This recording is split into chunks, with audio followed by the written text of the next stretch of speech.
Hold on. Is it going, though? Is it even live? All right. We are maybe back here on Eudora Sports Live. The Cardinals beginning their second drive at the 28-yard line. Seals is in motion, and it's going to be a delayed toss to him. I think there was some miscommunication on where Seals should go there, and then he was swarmed pretty quickly by some Phoenix, made a couple moves, maybe got back to the line of scrimmage. I think it's probably more likely that was a loss of 1. Yeah, I'm not really sure what happened there. Obviously, they move Seals before the play starts in motion. They move him behind the line of scrimmage, behind the quarterback. And as they go to pitch it, it looks like Manley maybe second guesses or Seals wasn't ready to catch the toss. I'm not sure, but that obviously was not what they were looking for, as they only get 1 yard on. So second down here. Oh, they're Manley's going looking for Seals, and wow, Seals really should have had that one. Hit him in the hands at the 40-yard line, that being Atchison's 40-yard line, and he could not bring that one down.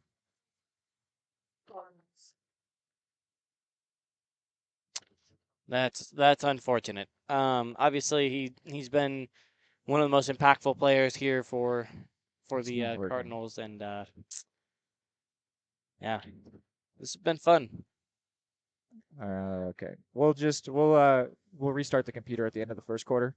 3rd and 9 here for the Cards. Just keep pretending like it's working in case it does. Manley's under center. 3rd and 9 here for the Cards. He's looking to throw. He's looking to Jarrett, and his throw is high again. That is identical to the ending of the last drive. That was a 3rd down screen out to Jarrett, where Manley sailed it over his head. It happened exactly as it did the first drive once again. So the Cardinals will have to punt, and they will do so trailing 7-0 in the game. So they didn't match that drive. All right.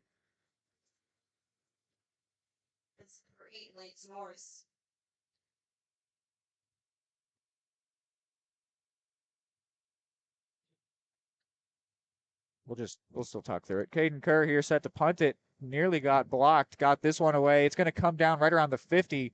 Takes a bit of a Cardinal bounce, and then finally settles right around the 43-yard line. Not an ideal result there, but Caden Kerr lining back up in the wing formation. They have Seals in motion. They toss it out to him with the read option. Obviously, the triple option toss goes pretty well, as Seals is managing 4 yards on that one. Obviously, they've used him more and more as the season has gone by, especially in the run game. He is a 2-star receiver, looking at maybe going to not Eudora, but Emporia State. So the referees keep it on their wrists, and it goes to be a timeout against Eudora, by Eudora. Yeah, so we'll take a quick break, and you know what? If there's anyone that's hearing or listening, we will as well. Hey folks, save $1,000 on your interior painting project this winter.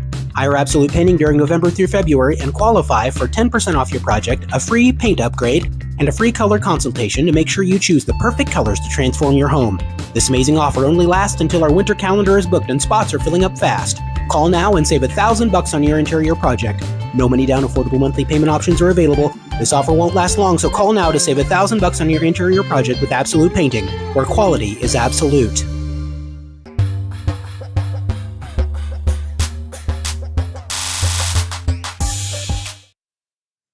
We are back here. I would like to extend a massive apology. We have been dealing with some really big technical difficulties, really sort of unsure what they are, which is why we are struggling with them.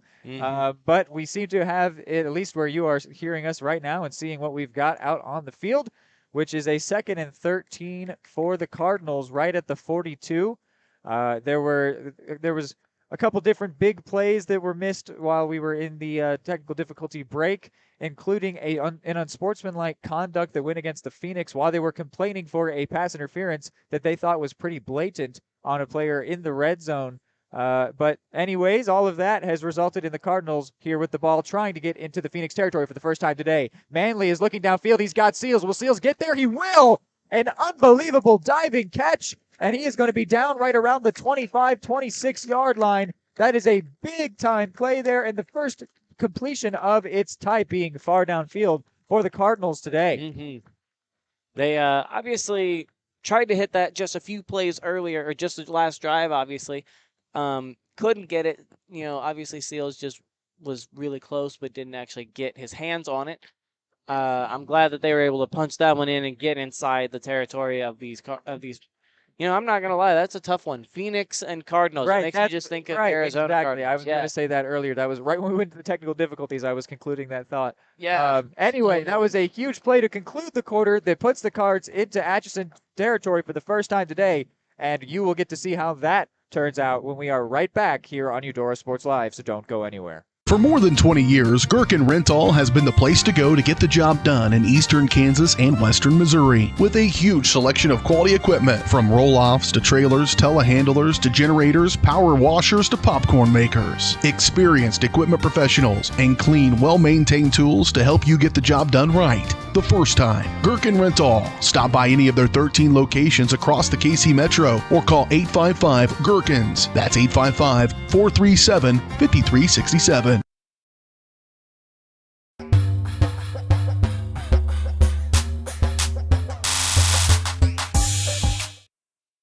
We've got a few of you coming back in here, tuning back in to Eudora Sports Live as we figure out that we have at least temporarily overcome our technical difficulties. I want to apologize again for that. Are you Thankfully, sure? Thankfully, there was no scoring that was missed. There were a couple big penalties, including an unsportsmanlike against the Phoenix. And to conclude the quarter just now, Adrian Seals made a huge diving catch that got the Cards down to the 26 where they are now on their first foray into the territory of the Phoenix. Majette here in motion. It's going to be a quick give to Errol Seaman, and Seaman will get maybe 3 or 4 on that one. Cards are trying to get into the red zone, get within striking distance, and attempt to tie up this game against the 1-seed Phoenix, who have not at all looked bad, but they have not at all looked like a dominant, undefeated 1-seed, unstoppable force that you might think just looking at their record, which is, the beginning of the question, or of the answer to the question, are they legit? Has started with a bit of a no, but of course, tons of football left. Obviously, just so far, what we've seen, they've been good, but not great. Yeah, especially they've lived up to it They give to offensively, Seaman. I believe, though. On 2nd and 6, he's not going to get the first, but he gets a couple yards back. It'll be for something from Bryce Kessler. I've mentioned a few times over the course of the season. A good third down being one that's not greater than 5 yards, because third downs are going to happen to you over the course of the season. So if you want to make sure that they are short distance to go, easy to pick up, and that is exactly what 3rd and 2 is. So the Cardinals have got a good third down right here, and they are also inside the red zone for the first time today. 18-yard line is the line of scrimmage. Jarrett is the lone receiver out on the left. Majette in motion. Manley takes the snap, gives it to Errol Seaman, and is immediately hit, being Cole Manley who was immediately hit. I think that Errol Seaman was able to dive across the line to gain, though, and pick up the first, and indeed he was. So the Cardinals have a first down inside the red zone, and we'll get to close in even further on this end zone. Hopefully Cole Manley's all right. He got hit on the side of the knee. That's a terrible place to get hit. That is never where you want to see your quarterback getting hit.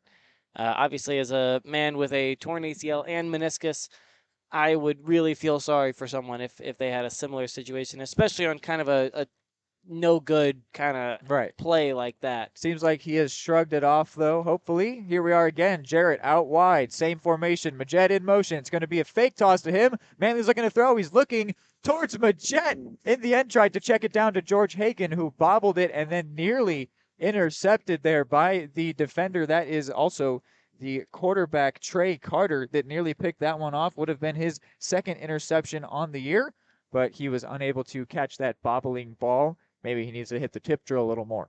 Yeah, he's too used to throwing the ball that actually catching it was such a issue for him. He was really concerned about it. So, 2nd and 10 here, exact same formation. That being Jarrett on the left, Majette tight on the left, Seals tight on the right, and Seaman the lone back who gets this carry and gets maybe 3 or 4. Maybe actually 5 or 6. Yeah, so it looks like they've got about 5 yards until that first down. So I said that good 3rd and 5 here. I said Eric Smith III brought him down. Eric Smith III has some unbelievable stats. He's only a junior as well. on offense and defense. 12 receptions, 240 yards, 3 touchdowns, 45 tackles, 18 tackles for loss, which ties for the team lead. 4 sacks tied for the team lead. 3 forced fumbles, 3 fumble recoveries, and a fumble recovery touchdown. An absolute beast of a player out there, and only in his junior season. Certainly will have a big impact next year. Here is a give to Seaman, and Manley and Seaman were both wrapped up so quickly that while they both still had their hands on the ball, they were sort of already in the process of being tackled. So that one is not going to go well, and will bring up an not early, but a 4th down here. Yes. Early in the second quarter, that is. They certainly haven't been known for kicking field goals in this situation. So you have to feel like on 4th down and 7 here, they're going to go for it, but it feels like that might not be their best call here. Despite that this is certainly in Caden Kerr's range. There was an earlier game against an undefeated opponent, that being Lewisburg, where Caden Kerr was given the opportunity to kick a short kick and missed it, unfortunately. So I think that he has lost himself the privileges of field goals, because coaches already don't like having to be forced to settle for 3 points rather than 7. And then when you don't even get those 3 points, of course, that makes a coach really look at Caden Kerr and think, I'm sorry, man, I love you, but I'm not going to send you out there right now. Yeah, no, especially early in the game here, you don't. But I don't know. I feel like if you kick a field goal, points are huge. Because let's be honest, like, I think the way they're looking at it is field goal or missed 4th down, we're still down 2 scores if they get a touchdown if the Phoenix get a touchdown on the next drive. So obviously they're looking at that analytically and saying, well, the chances that we miss and they drive 89 yards to make it a 2-score game. I get it, any score is technically a 2-score, but obviously But no, you're right. Despite the fact that it would, of course, hurt to either be stopped on 4th down or miss the field goal, this is not a bad spot to turn it over. It would put them inside my trademarked dread zone, and would put the Cardinals in a good spot to either make a big stop or just force a punt that would put the Cardinals in a advantageous position, not as far down the field as when Atchison is punting from around the 40-yard line. But they are going to go for it following the timeout. 4th and 6 here. It is Jarrett out on the left. Majette is in motion. It's a fake toss to him. Running to his left is Manley. He's under pressure now. Stumbles. A flag flies down. Manley's still up on his feet, though. Now running to the right. Throws down towards the end zone. And he does find a man. Now will this play count? I can't quite see who brought that one down. But it is a touchdown, Cardinals. But it is holding against the Cardinals. So that catch, which I still can't quite see who brought that one down, might have been Majette or Christian Jarrett. Both were in that area. Either way, it was a touchdown for the Cardinals, which means this penalty will be accepted and the touchdown will not stand.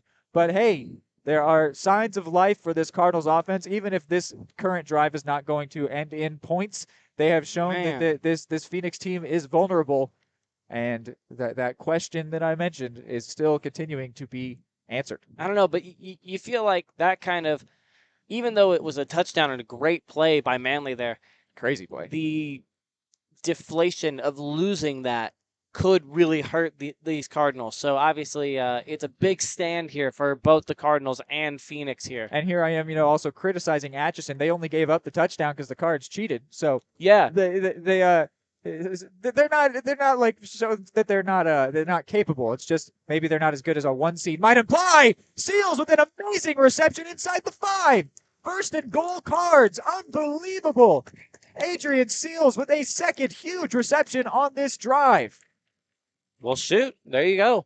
Look at that guy go. Big play. It is now 1st and goal from the 3. The 2 seniors hooking up there. Manley with a nice throw and a great diving reception there from Adrian Seals. Almost went down like he was sliding into second base while he brought that one in, just to make sure he got something down in bounds, and he did so. So now 1st and goal from the 3. This is the same situation the Phoenix scored from on the same side of the field. Jarrett is again the lone receiver out on the left. Majette is in motion. It's going to be a gift. No, a keep for Manley. And Manley is in. Touchdown, Cole Manley. Touchdown, Cardinals. The senior is in, and the Cards have put up 6 points on the board. So there are some cracks showing in the Phoenix defense here as the 8 seed Cardinals were able to march down the field and get into the end zone here, and now look to tie up the game by way of Caden Kerr's right foot. Yeah, we've obviously got a surge of life here, so that's what you want to see. Adrian Seals decided that the Cardinals were going to score on this drive, and he made it happen. And now Caden Kerr, another senior, could put another point up on the board. A beautiful kick from him, up and good. Means this game is indeed tied. So don't go anywhere. I don't know why you would. Cardinals have got a good playoff game going on here under the lights.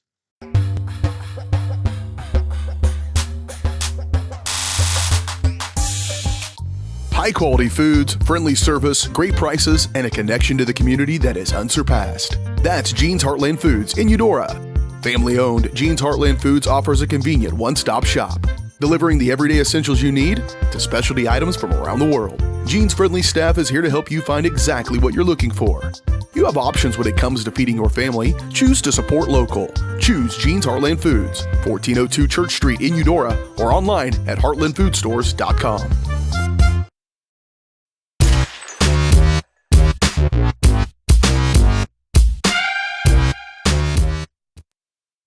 Back again here on Eudora Sports Live, coming from Amelia Earhart Field, where the Cardinals just tied this one up at 7 apiece against the 1-seed Atchison Phoenix, who are looking a bit vulnerable. I mentioned at the top of the broadcast that the Phoenix have only let up have kept their opponents to fewer than 10 points 6 times this season, but in the games where they've given up more than 10, they've given somewhere up between 18 and 42.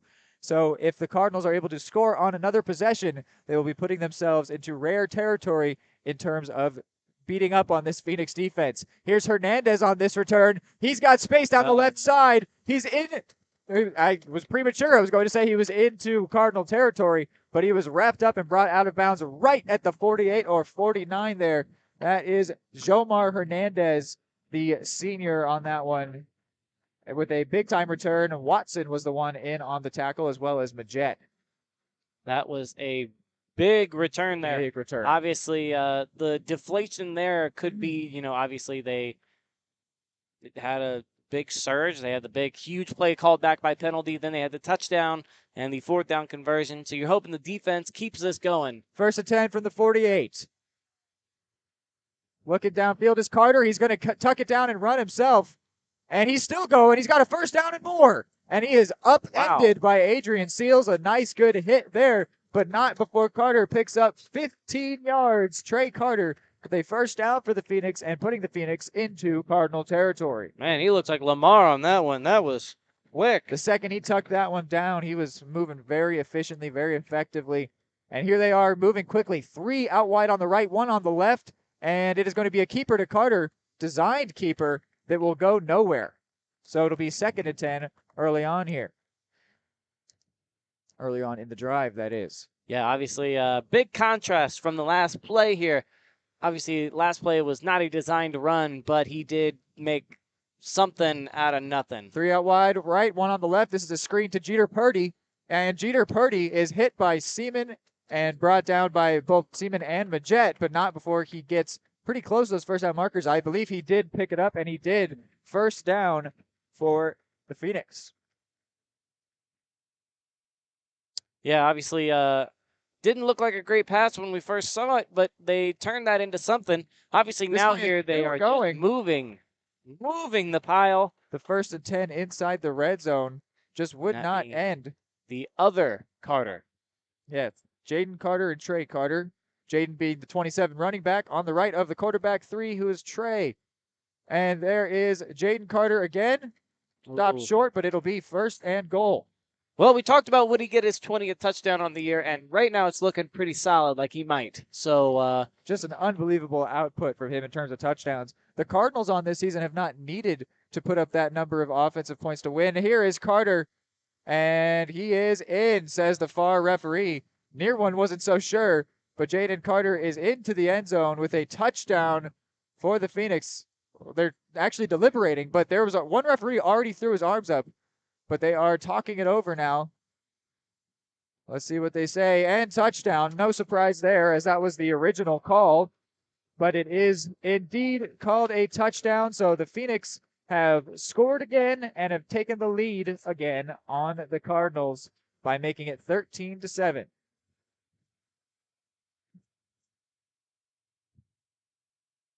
And they are now set up for the PAT here. Adjusting what the screen looks like. And this play is going to be stopped dead. Looks like there was flag down. Colton Bonnell is the kicker here. And the penalty will go against Eudora. So this puts the Phoenix in an interesting spot where they could decide to go for 2 from the 1-yard line or just continue to kick. Looks like Coach Smith is going to decide to go for it from the 1. That's an aggressive move Big here. moment here. This is what they always do up in college and the NFL, that being always going for the 2-point conversion if there is a penalty against the defense. So this will be an interesting one. They only need 1 yard here to get into the end zone again. Jeter Purdy with the direct snap. He will keep it, and he is in. So it is now 15-7. The Cardinals making it a little harder on themselves by way of penalty, and the Phoenix are able to capitalize. We will take a quick break and be right back, but the Cardinals have 6.5 minutes to respond.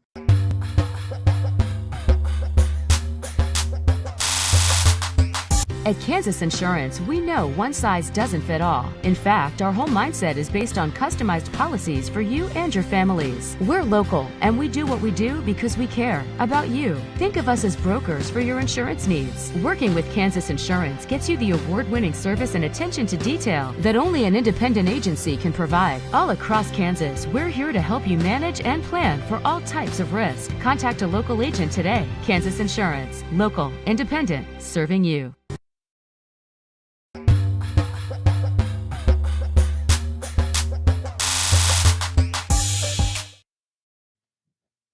Back here again on Eudora Sports Live as the Phoenix prepare to kick off here, which will present the Cardinals with a chance to respond. 6.5 minutes on the clock right now. This will be very interesting to see here because obviously if they want to tie it up, they would have to go for 2 and get it themselves, which they would not be only going from the 1-yard line unless the Phoenix commit some sort of error in the process of attempting to stop them. So Cardinals have made it a little bit harder on themselves. Here is a squib kick here that was stumbled on and then picked up by senior Wyatt Summers, who ended up just running laterally, wasn't able to make any progress downfield, but not a bad spot for the Cardinals to start right around the 33-yard line.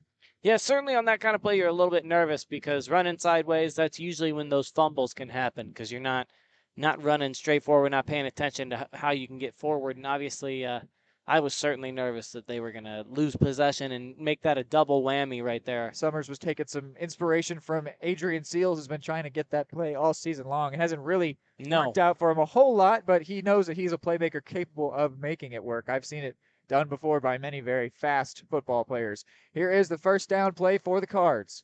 One receiver out on the right, it's Jarrett. It's going to be a run up the middle here that goes nowhere. Looks like Manley kept that one. And yes, he did, and it did not go anywhere. Yeah, obviously that interior line got no push. So far, the offensive and defensive lines of these Phoenix have been dominating. So you were certainly a little bit nervous about that coming into this game. And so far throughout the first half here, it's been all Phoenix O and D line. So they need to change that because plays like that cannot just continue to happen. 2nd and 11 here for the Cards. Now 5:45 remaining. Jarrett motioning across to the right side where he'll be the lone receiver. Jomar Hernandez is the corner covering him. Majette now in motion. Manley's going to keep this one, it looked like, and he is! And he jumps over a man. He's close to the line to gain a first down. I think he does have a first down. Manley did a little magician act there, popped out of nowhere. I'm not sure where he went. Then he reemerged with the ball, jumping over a Phoenix player and picking up a first down for the Cards. Very well done by the QB. Yeah, he's taking some inspiration from Carter, the quarterback of the other team. Obviously on that huge first down and 10 last drive, he makes something out of nothing right there. Cole Manley making something out of nothing. He, alike to Adrian Seals, has been running the ball a lot more in recent weeks and to very effective measures. Picked up 2 rushing touchdowns last game against Piper. He's been very effective on the ground. Here is the 1st and 10 play from the 39. Manley looking downfield. He's looking for Seals. Seals is against Purdy. And Seals tried to come back to the ball there, but Jeter Purdy was in pretty solid coverage, so it falls incomplete. I like that play, though. That throw was right on the money, right in the area for Seals. I think that were Seals to be given a second chance at that one, he might be able to bring that one down.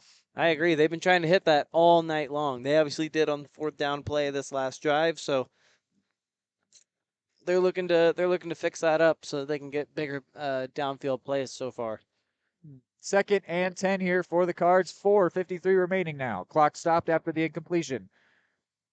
Jarrett is again out on the right. Majette again in motion. Manley here is going to keep. He's keeping out to the right. He's got 5 already. He's now got a first down with the spin, and then he is brought down after picking up 12 yards. But another first down here from Cole Manley on the ground. Some very nice movement out there by the QB. Doing very nicely with the ball in his hands. Into Atchison territory by a yard. They are now 49 yards away from the end zone on the 49-yard line. Yeah, they're certainly trying to match that drive. They've had a lot of success so far in keeping the pace up. I think that if they just continue to use Manley on the ground, they can keep that up. 1st and 10 here inside Atchison territory. 1st and 10. Manley's looking to throw. He's looking towards Jarrett. He's going to throw to Jarrett, who's in double coverage.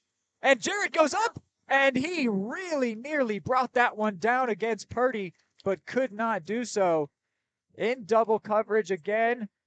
But Manley has shown no fear when coming up against double coverage, and that throw shows you why. It really was right in the area of Christian Jarrett, but he just couldn't bring it down. Hernandez did enough on defense. Hernandez and Purdy, that is.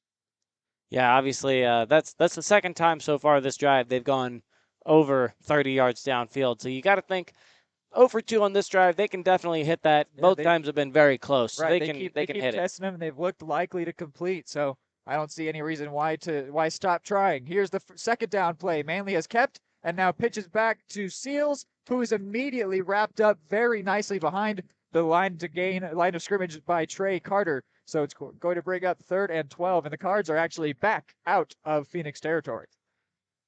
Yeah, obviously not the first time this game where they've run that triple option outside, and not the first time that Manley has tossed it outside, knowing that there may not be much to gain there. They've certainly they've endured a lot of gap discipline from this Phoenix defense. So that part of their team has definitely been very legit. Their defense has been very good. 3rd and 13, 3:35 remaining. Cards really need a first down here.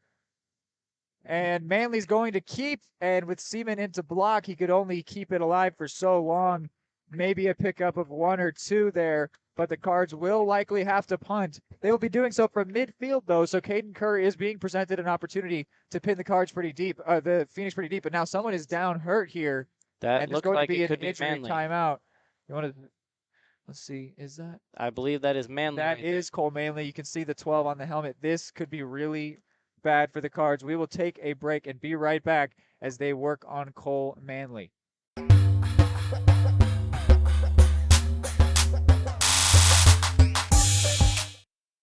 The MVPs of BBQ. That's Barbed Wire Barbecue in Eudora. Family owned and operated, Barbed Wire Barbecue delivers great food and small town hospitality at a valued price. High quality hickory smoked meats, house seasonings, and time tested recipes put Barbed Wire Barbecue a cut above the rest. Kick off your weekend with their delicious brunch on Saturdays and Sundays and enjoy game day your way with Barbed Wire Game Day Packs. Visit them at 601 East 10th in Eudora or see their full lineup of flavors at barbedwirebarbecue.com. Are you looking for a trusted partner in pet care? Look no further than Eudora Animal Hospital, proudly serving Eudora and the surrounding area since 1975. Eudora Animal Hospital offers a wide range of services, including wellness exams, surgeries, routine vaccinations, and emergency care. Hi guys, just wanted to say thank you from Eudora Animal Hospital for all your support and go Cards! Schedule an appointment by calling 785-542-3265 or visit eudoravet.com. Back here, they helped up Cole Manley off the field, who did not move while he was down. They removed his helmet, but he is now up and walking off the field under his own power, which is good to see. Obviously with a limp, though. I'm not sure what we can say on whether or not he will return to the game. It's just good to see that he is okay. It's pretty scary seeing him lay pretty still on the field there for quite a while, but he is back up now. That could be a very big loss at a very unfortunate time for the Cardinals here, as Manley has been their biggest playmaker. but obviously the biggest worry is his health. Seems that he will hopefully be all right. And the senior in what is potentially his last game, I'm sure will be very eager to get out there. We'll see how that ends up playing out. Here is Caden Kerr's punt, and beautifully done there. That is Braden Van Dong, who let him make the catch to make sure he didn't commit any penalties, and then immediately wrapped him up, said, you should have fair caught that one because you're not getting anything further. So the 23-yard line is right where the Phoenix will begin with 3:11 left on the clock. Yeah, they've begun 3 drives between the 20 and 25 here. So obviously no touchbacks. So it's just been very well-placed punting by Kerr. Now, this is where really the game stands tall, because if they allow a touchdown, it could be very dangerous. You're exactly right. No, this is a big moment here, and they also have all 3 timeouts. Cards only have 1 remaining. Carter is looking to throw here. He is going to throw, and that one way low there. Could not find his target, which was J.Z. Kelly, and so that one will fall incomplete. 2nd and 10 for the Phoenix. Yeah, obviously they, just like the Cardinals here, have had a lot of success going downfield.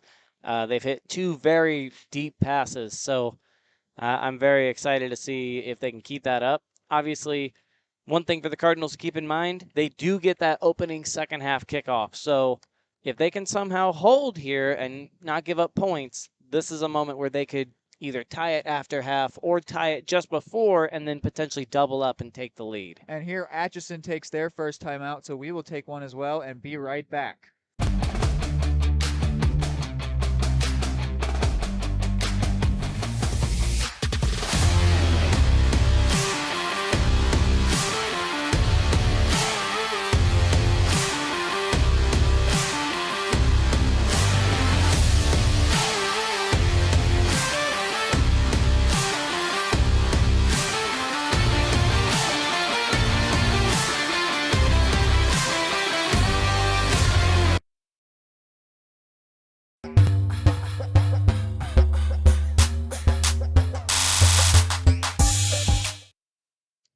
Back here on Eudora Sports Live as the Atchison Phoenix wrap up their timeout talk, and we'll now get back out there for 2nd and 10 with 3:06 left on the clock. Now 2 timeouts remaining.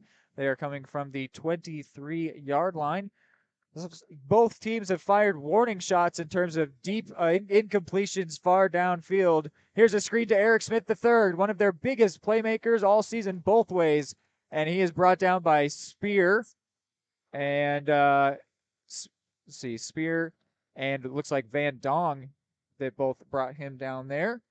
So maybe a pickup of 5. Actually, it was Sylvester Janovic and Braden Spear that wrapped up the runner there, Eric Smith III. Here is the 3rd down play.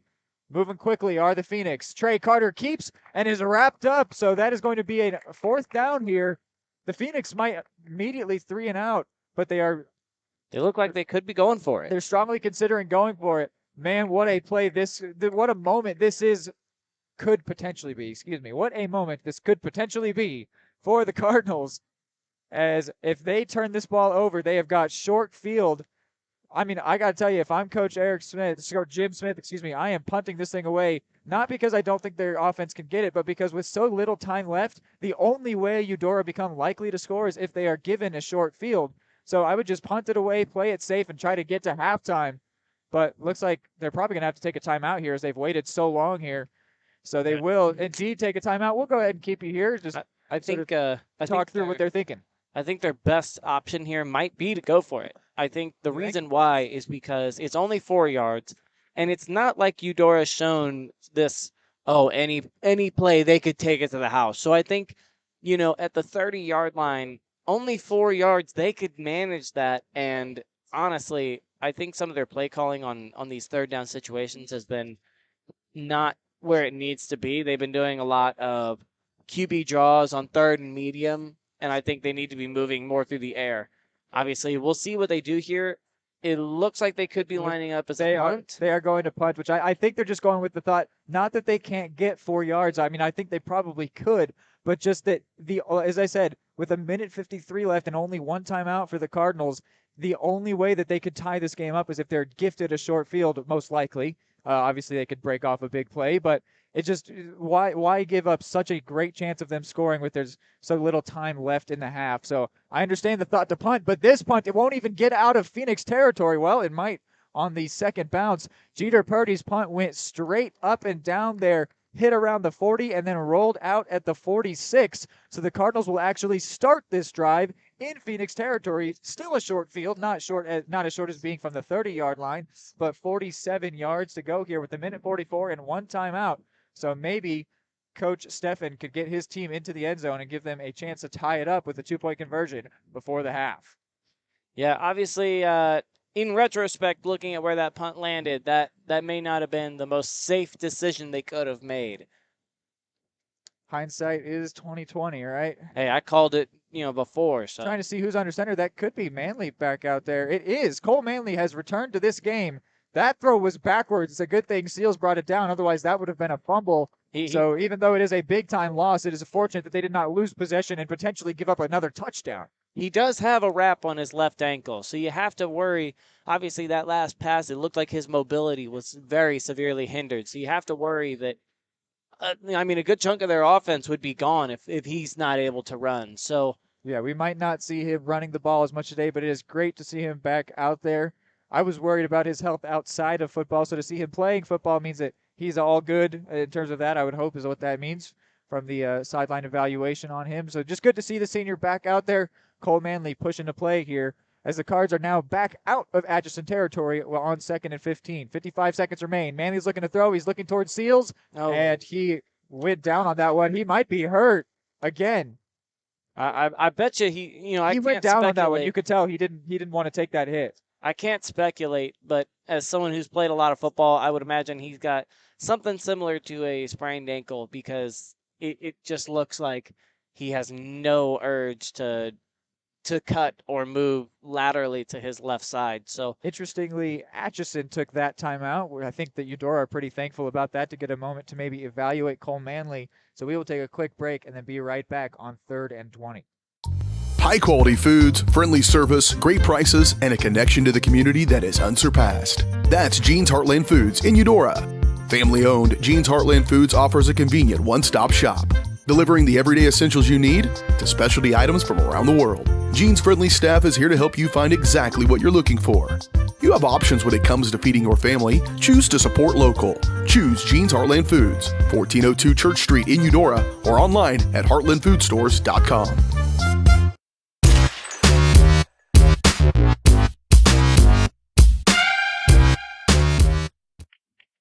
Back here on Eudora Sports Live is brought to my attention by our camera person, Kevin McAvoy, that maybe that timeout was from Atchison is the thought that they could turn over the Cardinals here and get some points on the board themselves before this half is done. Yeah. But now that was their final timeout, so they'd have to do so quickly, but they've been in the hurry up all day long. So maybe forcing the Cardinals to do a third down play with 50 seconds left on the clock was really the thought there. Cole Manley is back out after he was limping around following that last play. This is a pitch to George Hagan.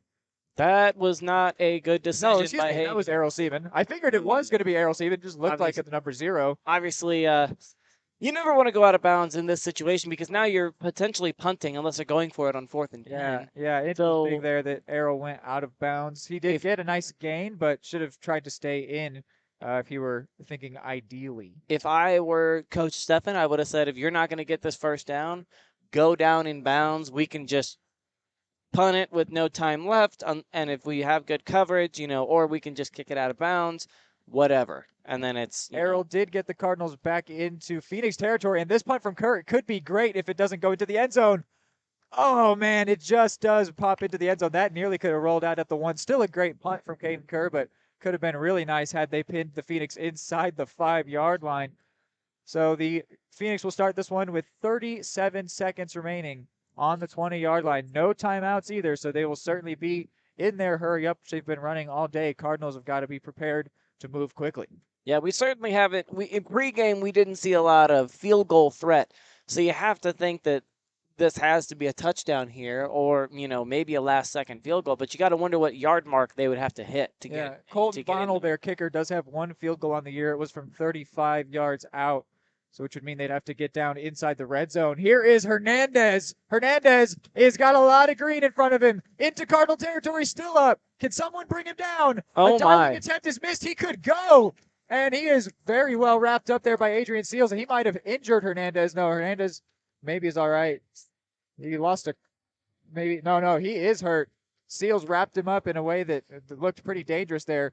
With no timeouts remaining, this is actually I'll get a chance to mention a fun rule here. While hopefully Hernandez is all right, but the teams do actually secretly have a fourth timeout that is only activated if they've taken all three, and then inside 2 minutes a player gets hurt. So this is Atchison's final timeout, their secret hidden timeout. And now if something like this were to happen again, only in the next 19.8 seconds, there would be a 15-yard penalty attached to it. But obviously, focused in more on Hernandez. I'm just a rules buff, so I like to get a chance to mention that one. Hopefully Hernandez is all right after making a huge play there for the Phoenix that got them down to the 25-yard line. Now Trey Carter looking to throw, looking for Purdy. Purdy goes up and breaks through. It's a touchdown. Yeah. Really interesting. Sorry, I got in the way of the view there. I really am not quite sure about that one. Purdy had it for a second, and then wow, the call stands after Jarrett popped it right out of his hands immediately, but they say that he had possession long enough that will count as a touchdown. I believe that was touchdown just because he has possession. 1-2. I know you only need 1 foot, but 1-2, and then that's touchdown. Jarrett did punch it out of his hands only after he was through the end zone, so they deliberated and decided that they were okay with that call. So now a 2-possession lead for the Phoenix, and they are looking to make it 22 points. Bonnell here is going to kick this one up. The hold from Purdy is good. The kick is good. So 22-7 is going to be the Phoenix lead with 9.6 seconds remaining. It'll be interesting to see what the Cardinals decide to do with that, and we will see what they do when we get back.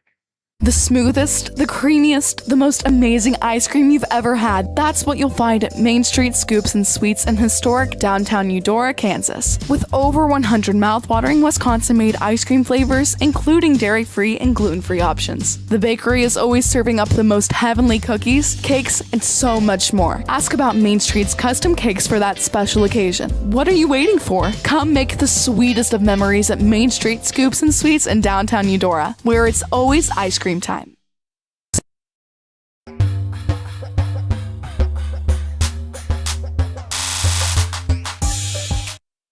Back here on Eudora Sports Live, 9.6 seconds is all that remains. The Cardinals also do have 1 timeout, so they could try to do something crazy here if they want, but they might also kneel it out or just go for it on the return here. Maybe try to do a hook and ladder type thing.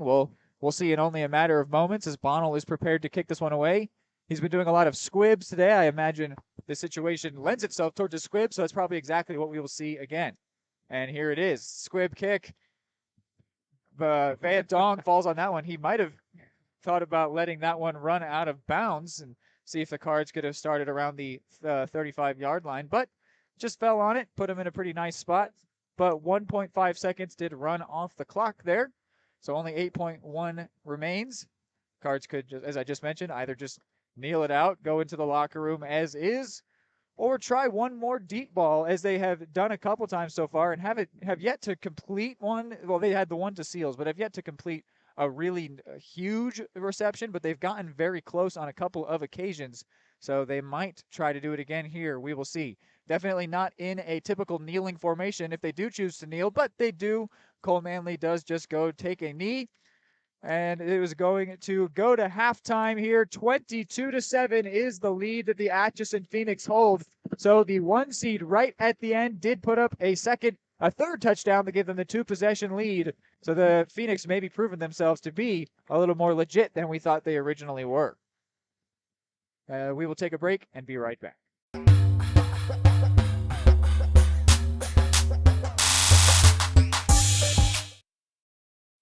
High-quality foods, friendly service, great prices, and a connection to the community that is unsurpassed. That's Jean's Heartland Foods in Eudora.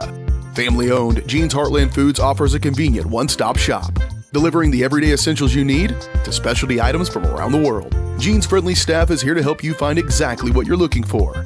You have options when it comes to feeding your family. Choose to support local. Choose Jean's Heartland Foods, 1402 Church Street in Eudora, or online at heartlandfoodstores.com. Just like the Cardinals are striving for success, Kaw Valley State Bank's mission is your success. At Kaw Valley State Bank, they provide the best, most efficient, courteous, and professional banking services possible. And at Kaw Valley, they recognize that the customer and their satisfaction is the most important ingredient to growing their community. With all the services you've come to expect from the hometown partner you deserve, Kaw Valley State Bank, online at kvsb.com, a proud supporter of Eudora Schools.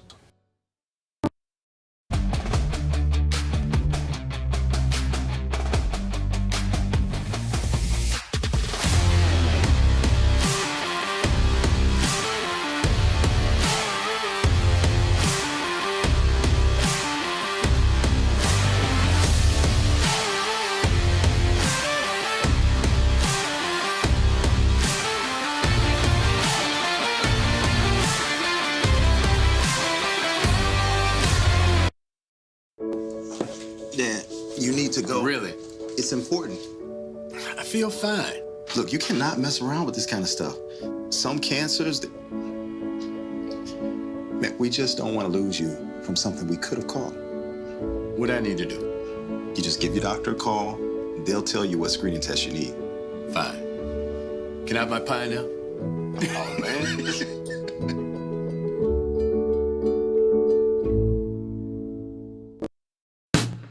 Hey folks, save $1,000 on your interior painting project this winter. Hire Absolute Painting during November through February and qualify for 10% off your project, a free paint upgrade, and a free color consultation to make sure you choose the perfect colors to transform your home.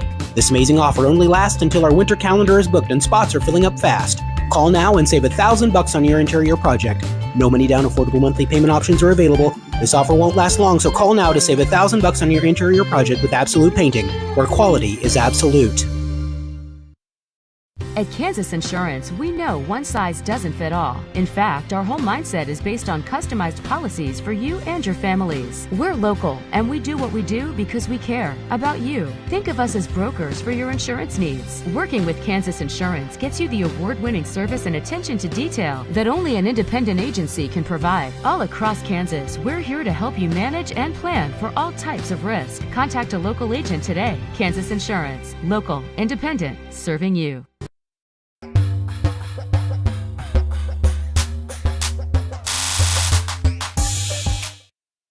Back here on Eudora Sports Live. As you can see, we've got a bit of a halftime show going on here at Amelia Earhart Field, and this will begin our Jean's Heartland Foods halftime show. Jean's Heartland Foods is a convenient one-stop shop where you can find everything you need from everyday essentials to items from around the world. Jean's is your local community connection for high-quality foods, friendly service, and great prices. See weekly specials and more at heartlandfoodstores.com. So, Killian, that game, it was for a while there, for a while there, we were thinking that Eudora was, they were right in it, and we were thinking the answer to are they legit was no. Yes. And then they had that huge play from Hernandez, and they turned it into a touchdown with a drive that began with only 30 seconds left. Right. And now all of a sudden this game seems a little lopsided.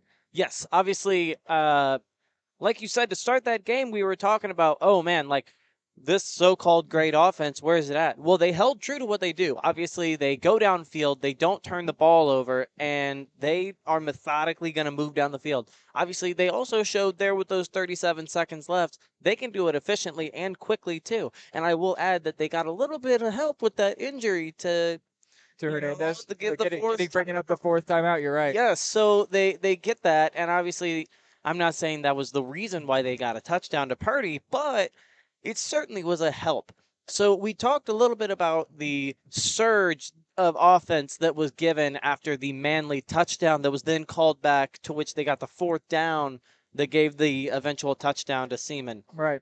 So the biggest thing that we're looking at here, that surge that they had seems to have gone missing as the second half is beginning now, obviously.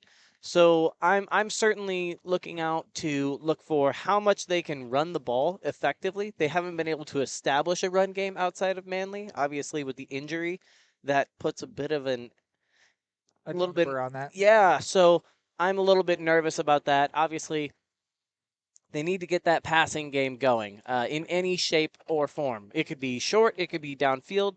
Somehow they need to move the ball through the air. Right, and they've been right there. I mean, they've had a couple of those incompletions where it was Seals and Jarrett nearly brought them down. They both would have been 30 or 40-yard completions to put them down inside the red zone, and it was inches that separated those from being completion. So if they can just connect on those, that'll be huge. But also huge is how Manley is feeling. Which leg it was? As he was on a limp. I couldn't see if it was his left or his right. If it's his left. If it's his right, okay, you're saying his left. But if it is to be his right, that would be his plant leg. That was hard to push off of when you need to throw. And of course, we'll put a damper on the run game, which was one of the Cardinals' biggest ways they were moving forward in that first half.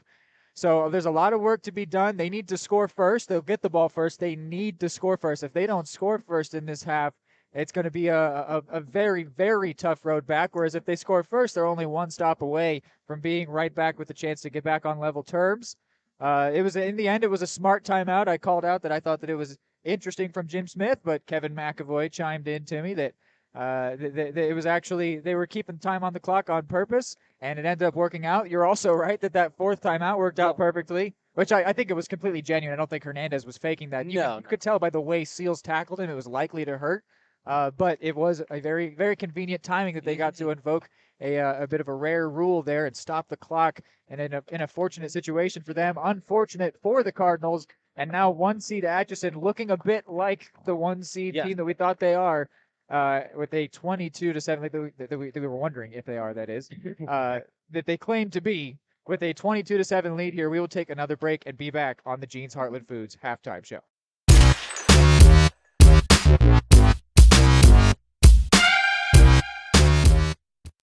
For more than 20 years, Gherkin Rental has been the place to go to get the job done in eastern Kansas and western Missouri. With a huge selection of quality equipment, from roll-offs to trailers, telehandlers to generators, power washers to popcorn makers. Experienced equipment professionals and clean, well-maintained tools to help you get the job done right the first time. Gherkin Rental. Stop by any of their 13 locations across the KC Metro or call 855-GHERKINS. That's 855-437-5367. The smoothest, the creamiest, the most amazing ice cream you've ever had. That's what you'll find at Main Street Scoops and Sweets in historic downtown Eudora, Kansas. With over 100 mouthwatering Wisconsin-made ice cream flavors, including dairy-free and gluten-free options. The bakery is always serving up the most heavenly cookies, cakes, and so much more. Ask about Main Street's custom cakes for that special occasion. What are you waiting for? Come make the sweetest of memories at Main Street Scoops and Sweets in downtown Eudora, where it's always ice cream time. The MVPs of BBQ. That's Barbed Wire Barbecue in Eudora. Family owned and operated, Barbed Wire Barbecue delivers great food and small town hospitality at a valued price. High quality hickory smoked meats, house seasonings, and time tested recipes put Barbed Wire Barbecue a cut above the rest. Kick off your weekend with their delicious brunch on Saturdays and Sundays and enjoy game day your way with Barbed Wire Game Day Packs. Visit them at 601 East 10th in Eudora or see their full lineup of flavors at barbedwirebarbecue.com. The Supplemental Security Income Program provides monthly payments to help meet basic needs, like putting food on the table, paying the rent, or buying new shoes for growing feet. You may qualify if your income and financial resources are low and you are 65 or older, or an adult or child with a disability or who is blind. Call 1-800-772-1213 or go to ssa.gov/SSI to start to apply. Produced at U.S. taxpayer expense. Everybody can make something, because I think everyone has a spark of creativity, and the reason that I have to keep making is because I don't think my life would be as fulfilling without it. If you make things yourself, that means you're not cowering in fear. You're out there taking chances. That, I think, is my way of saying I love you to the world. All right, now I want to hear why you make.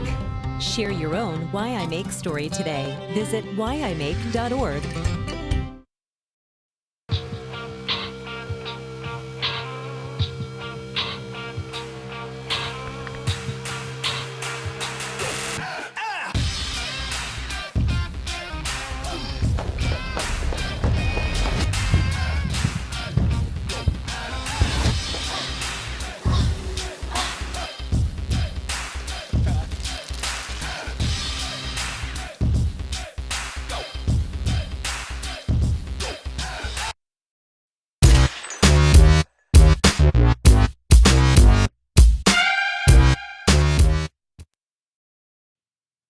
Back here again on the Jeans Heartland Foods halftime show.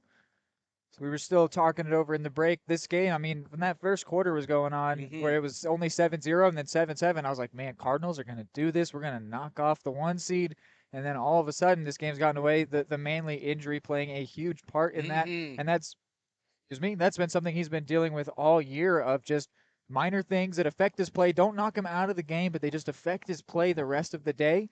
And that might have been what's happened here again. So it'll be really interesting to see. Will we see maybe Connor Watson come in at QB, see if they want to try to get him in there? He's got a couple rushing touchdowns on the year. They could see if he could get something going on the ground, the backup QB. But I'm sure Cole Manley, being a senior in what is potentially his last game, is going to be desperate to push through it and keep going, as will all of these different seniors out there for both sides, but obviously having a highlight on the Cardinals here.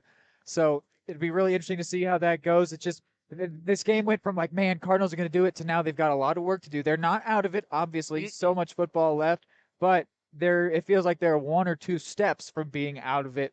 And they need to immediately get back into it. They need to, that door's closing. They need to shove a hand in there, open it back up, and say, no, hey, we're still here. I obviously think, obviously during the break we were talking about just how this parallels when Patrick Mahomes suffered his ankle injuries last year in the postseason. And obviously it feels a lot like that Super Bowl. Obviously down 10 at halftime, everyone kind of talked about when he went down right before halftime, it was like, oh, shoot. But they get ball first. And the biggest reason why, the Chiefs were able to make that comeback eventually was first drive, come out, boom, touchdown, and okay, keep the pressure on. I think that Eudora, the most important drive of the entire night is going to be this upcoming drive when they get the ball first. If they can score a touchdown, they're right back within a score, and it's kind of like a mentality of, well, just because our quarterback's hurt doesn't mean we can't win. And, and that's going to be the biggest thing. You're exactly right. And the biggest thing they need to do is score first. Even if they don't score on the opening drive, if their defense can force a turnover, force a punt, they just have to be the first one to score. If this game goes 28-7, it's just a hard road back. It wouldn't be impossible, but man, that would just be a really, really hard road back. Whereas if they can get this back 22-13, 22-14, or 22-15, depending on how they decide to go about that, then they will be right back in it. And there'll be one play, one unfortunate turnover or fortunate turnover back from getting right back into this. So they've got to be first. They've got to be the first one to score here. And as the teams come back out, we've got 2 minutes left here in halftime. I imagine they might stick another 3 minutes up there, as they've done it quite a few times over the course of this season. Either way, we will take a quick break and be right back. Don't go anywhere. Second half is nearly here. Number one, obviously, is safety. We definitely call 811 to find out if there are any buried lines, fiber optic, whether it be telephone or pipeline or anything. Don't take a chance. Don't think and say, well, I don't remember anything being put in there. Call 811 and make sure that that's identified, that there isn't something there before you make that crossing. Because in the end, we want everybody going home. Are you looking for a trusted partner in pet care? Look no further than Eudora Animal Hospital, proudly serving Eudora and the surrounding area since 1975. Eudora Animal Hospital offers a wide range of services, including wellness exams, surgeries, routine vaccinations, and emergency care. Hi guys, just wanted to say thank you from Eudora Animal Hospital for all your support, and go Cards! Schedule an appointment by calling 785-542-3265 or visit eudoravet.com.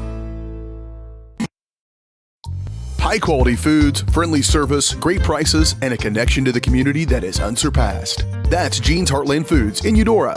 Family-owned, Jeans Heartland Foods offers a convenient one-stop shop, delivering the everyday essentials you need to specialty items from around the world. Jeans' friendly staff is here to help you find exactly what you're looking for. You have options when it comes to feeding your family. Choose to support local.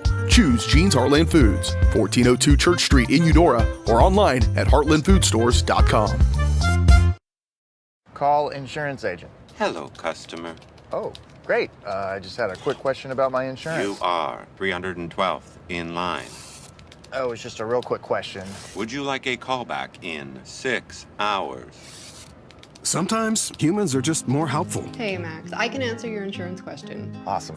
Appreciate it. Farm Bureau Financial Services. It's your future. Let's protect it. Contact Farm Bureau agent Anthony Brown in Eudora today at 785-615-0516. State coordinates of new land acquisition. Oh, well, you know that big oak tree that got struck by lightning? Negative. The barn with the funny cow mural? Negative. One-eyed scarecrow? Negative. Giant water tower? You're not from here, are you? I've never seen him. Robots don't know you. We do. Hey, how's your dad doing? For over 80 years, we built relationships first and plans second. It's your future. Let's protect it. Contact Farm Bureau agent Anthony Brown in Eudora today at 785-615-0516. High-quality foods, friendly service, great prices, and a connection to the community that is unsurpassed. That's Gene's Heartland Foods in Eudora. Family-owned, Gene's Heartland Foods offers a convenient one-stop shop, delivering the everyday essentials you need to specialty items from around the world. Gene's friendly staff is here to help you find exactly what you're looking for. You have options when it comes to feeding your family. Choose to support local. Choose Gene's Heartland Foods, 1402 Church Street in Eudora, or online at heartlandfoodstores.com. Hey folks, save $1,000 on your interior painting project this winter. Hire Absolute Painting during November through February and qualify for 10% off your project, a free paint upgrade, and a free color consultation to make sure you choose the perfect colors to transform your home. This amazing offer only lasts until our winter calendar is booked and spots are filling up fast. Call now and save $1,000 on your interior project. No money down, affordable monthly payment options are available. This offer won't last long, so call now to save $1,000 on your interior project with Absolute Painting, where quality is absolute. At Kansas Insurance, we know one size doesn't fit all. In fact, our whole mindset is based on customized policies for you and your families. We're local, and we do what we do because we care about you. Think of us as brokers for your insurance needs. Working with Kansas Insurance gets you the award-winning service and attention to detail that only an independent agency can provide. All across Kansas, we're here to help you manage and plan for all types of risk. Contact a local agent today. Kansas Insurance. Local, independent, serving you.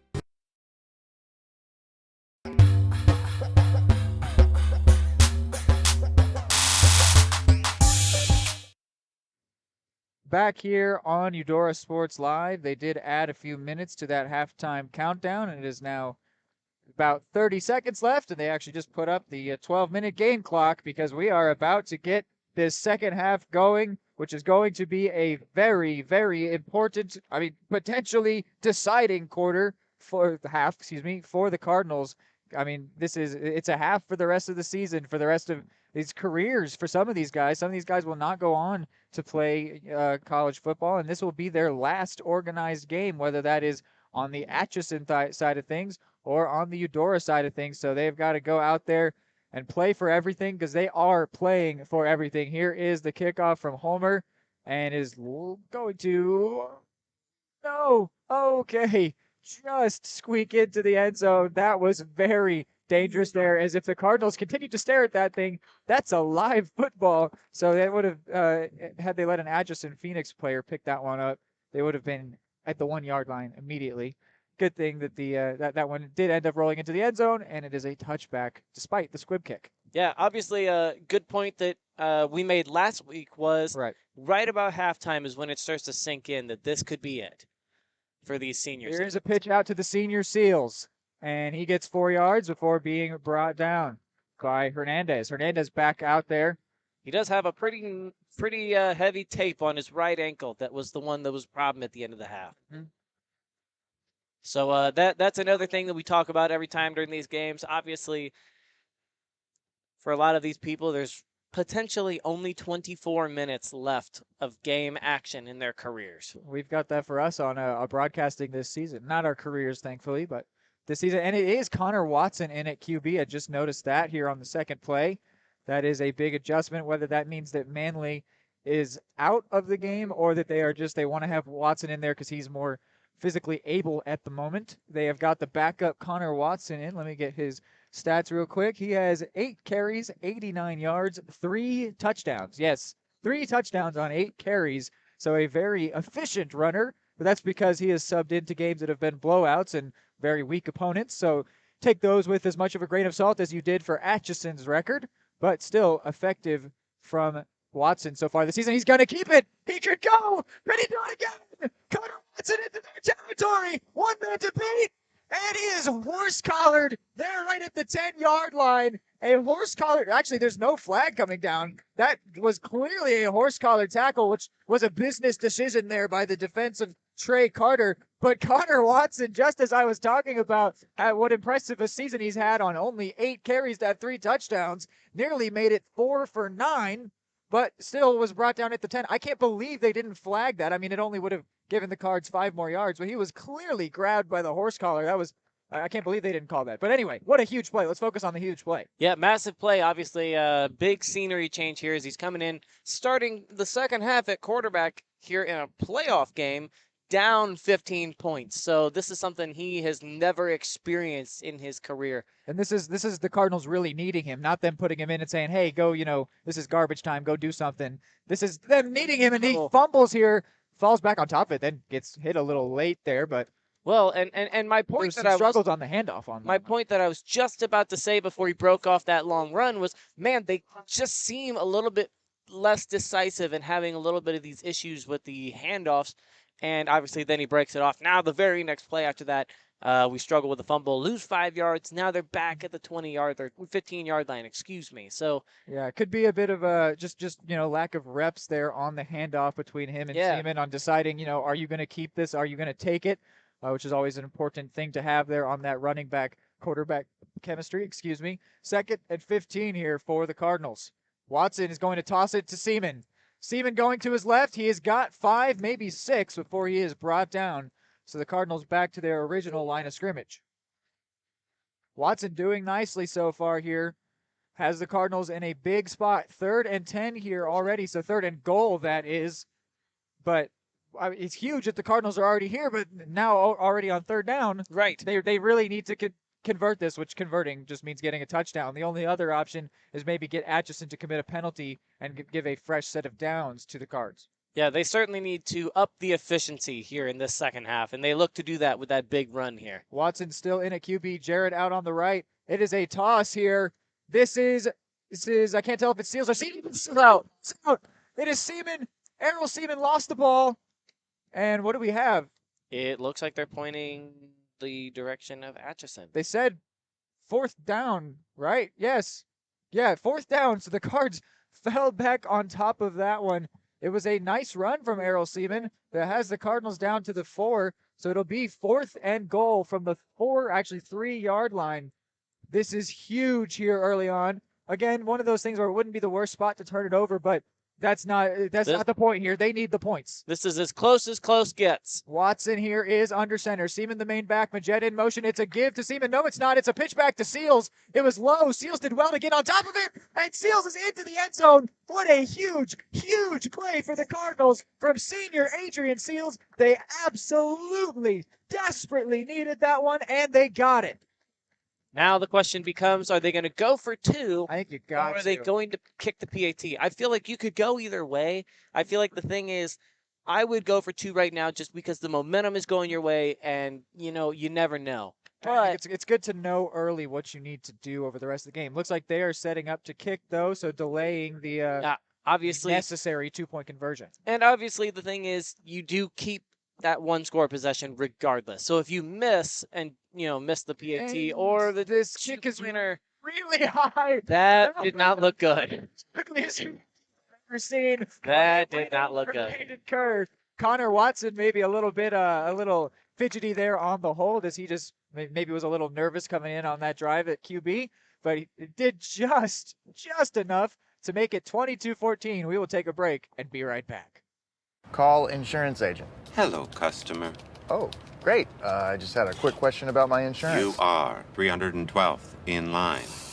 Oh, it's just a real quick question. Would you like a callback in 6 hours? Sometimes humans are just more helpful. Hey, Max, I can answer your insurance question. Awesome. Appreciate it. Farm Bureau Financial Services. It's your future. Let's protect it. Contact Farm Bureau agent Anthony Brown in Eudora today at 785-615-0516.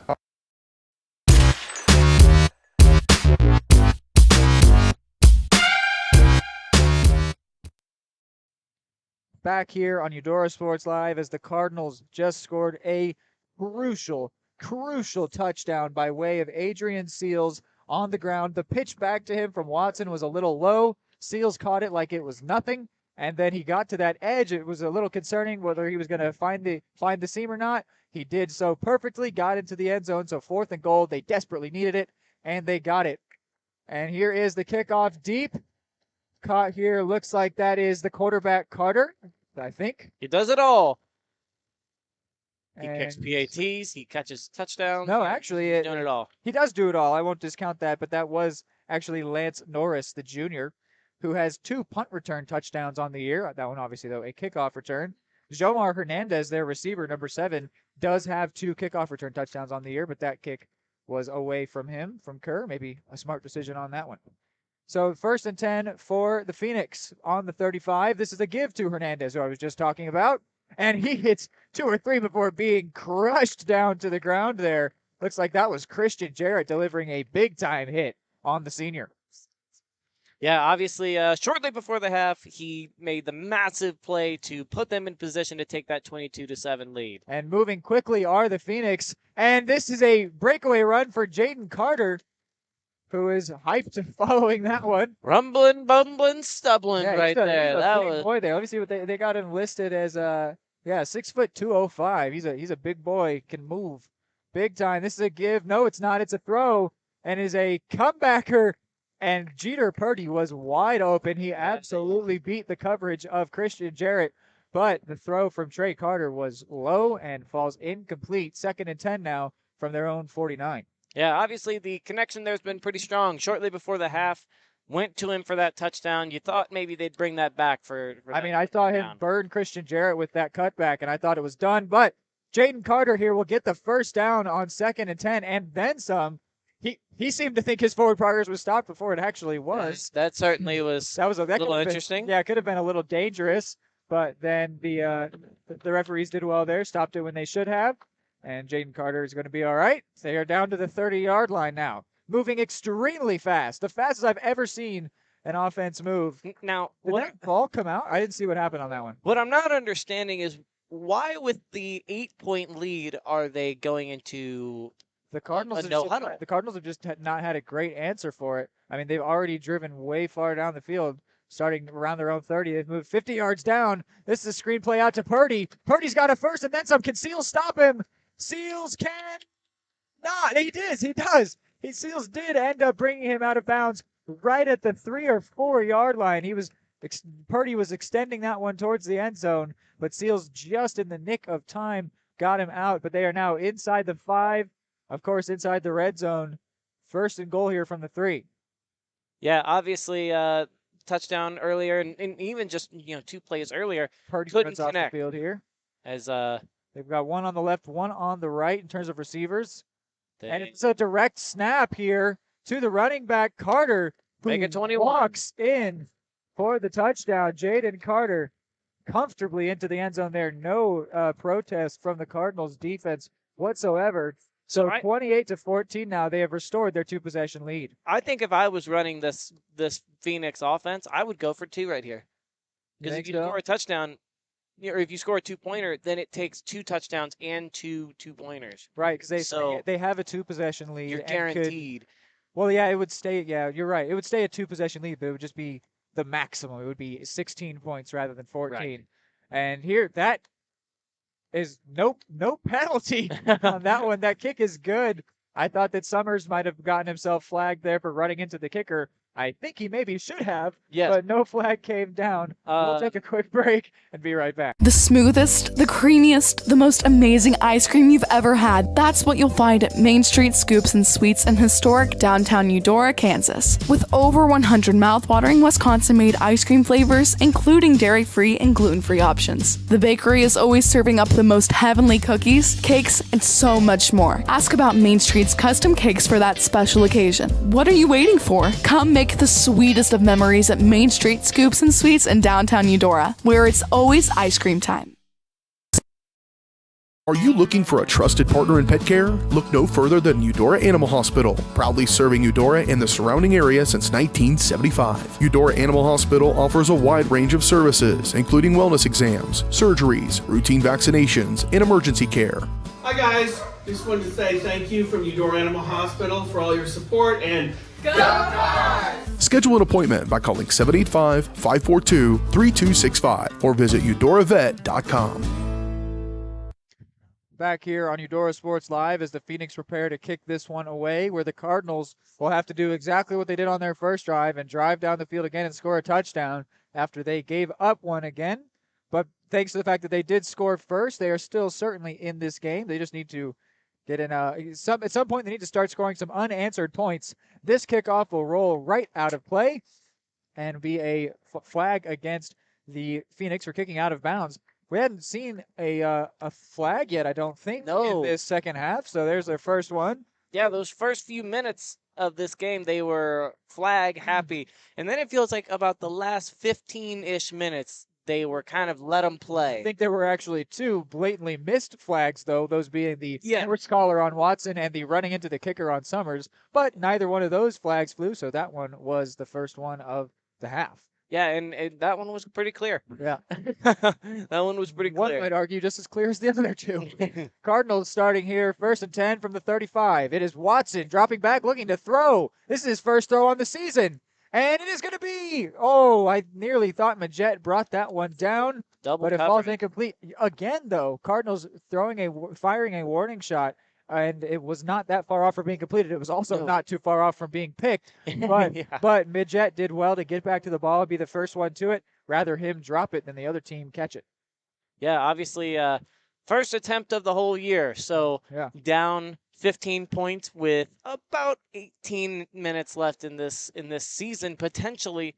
Wasn't too bad of a throw for him. It did look like the ball might have been a little big for him. Yeah. Sort of cocked it back there on his shoulder. Majette, though, being the target there and also in motion here. We'll focus in on this play real quick. Pitch back to Seals, going out to the left, a lot like that touchdown. And then as he tried to cut back, he went out of bounds, so it'll be about 3rd and 7. Majette, who was a target of the previous pass, and also Braylon Hugler, two players we have not seen much of an impact from so far today, despite the fact that they both had a touchdown over 50 yards last game against Piper. They ended up being crucial in a game that was won by one possession, 28-21. Their impact was huge, and we have not seen any Braylon Hugler, and we have seen very little of Matt Majette. But I don't even think Hugler has been out on the field on offense. Here is a throw out to Seals. Oh my goodness. We can see that one coming from a mile away. That's something that a more seasoned quarterback would try to avoid. Well, throwing him right into the path of Hernandez. Thankfully, it wasn't too much of a blow up of a hit, but still never going anywhere as Zomar Hernandez brings him down. Yeah, certainly on that pass, that felt a little bit like a rainbow, obviously. And, right. and when you got to pass out to the flat, you have got to get it out there. And he did a very solid job on the deep pass to Majette getting it out there, but that one, it seemed like he just kind of floated it. And so Caden Kerr is going to punt here. A pretty nice punt, actually, and it'll take a Eudora bounce. Zomar Hernandez is going to return it, though. What? No, he won't. A flag comes down that stops the play. He had a knee on the ground when he went down to pick it up. Okay. That is a mistake. There's not a flag, a mistake on my part, but a mistake on the part of Zomar Hernandez, who was eager to return that ball. He went down to the ground when he picked it up, and so he was down. In high school, no need for contact. So that is the end of that return right as it started. And he had a lot of room to keep going. So obviously he could have kept that one going, maybe even all the way the rest of the 60 yards. So obviously a big turn of events there. Now they start here at the 28-yard line, 72 yards away from the end zone, and could potentially put the ice on this game. Here's their 1st and 10 play. Carter's going to keep. That's Trey Carter. Makes a couple different men miss, and then is finally brought down there by, that looks like, that is, I know his name, which, Leland Bradshaw. I knew who it was, just couldn't recall the name. It's the cold. It's affecting nice to bring him down. Yes, everything just a little tiny bit slower. Carter with the handoff to Carter, that being Trey to Jaden. And Jaden is brought down after probably getting that first down. Indeed, he does. Yes, and that is the chain gang moving. Yeah, something we were going to bring up because they have not been consistent in stopping the clock so that the downs can move. When the Phoenix went into their no huddle earlier, the chains were not caught up with the plays, and that is the whole point of stopping after first down. As Carter rolls out to the right here, looking to throw, cuts back to his left under a lot of pressure. This throw comes up short. Christian Jarrett was trying to get on the end of that one. Would have been a huge, but still a nice incompletion there. But the whole point of the rule of stopping the play after a first down is so that the chain crew can catch up, get into position, then we can go again. And they were not doing that. They did on this one, but something to keep an eye on. I would expect the Cardinals to maybe bring that up if it happens to occur again. Yeah. Second and 10 here, 5 minutes remaining on the 39.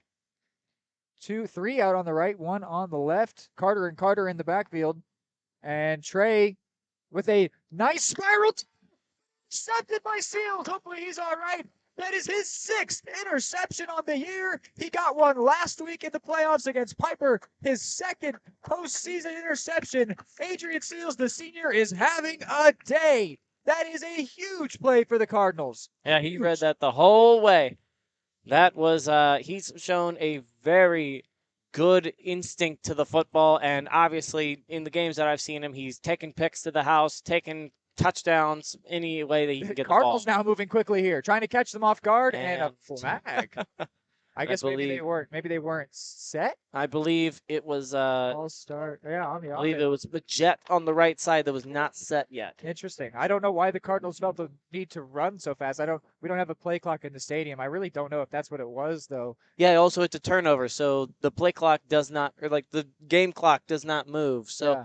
that's an interesting call there. Maybe they were just trying to catch him off guard. Anyway, it didn't work out, but what a catch from Seals. I can't believe he came down with it because he got blown up immediately, which is the right thing to do for the Atchison Phoenix side of things. And Seals being his wide receiver self, making an amazing contested grab that this time was interception. Watson here was going to keep. Oh my then goodness. got blown up as he tossed it out to Majet, who also got brought down. Looks like Watson's a little shaken up. I think he'll be all right, though. It's going to be 3rd and very, very long for the Cardinals. So one thing that you got to start looking at is if they don't score here, we still don't know the availability of Manley. But if they don't score here and they get the ball back in the 4th quarter, do they go back to Manley? Are you saying that first drive was maybe an anomaly? Because Connor Watson was that first drive. He was. But, if they're down, you have to He hasn't done much since, but he's shown what he's capable of. Oh my goodness. Some hot potato from the Cardinals offense, and it's turned into something there. Seals did turn it into a little something. So Watson clearly a little bit jittery. Again, that's a lack of reps, which is not any fault of his, but his throw was too high for Errol Seaman, who just made sure it wasn't a fumble and then got it to its actual target of Seals. That was a little humorous to watch there. That was certainly dangerous. And also a little terrifying, maybe. If you are supporting the boys in crimson, that was just about a heart attack right there. That was so. This 3rd and 16 has me worried. Andy Reid's taking notes on that one. He's like, "That's the best 4-yard run I've ever seen."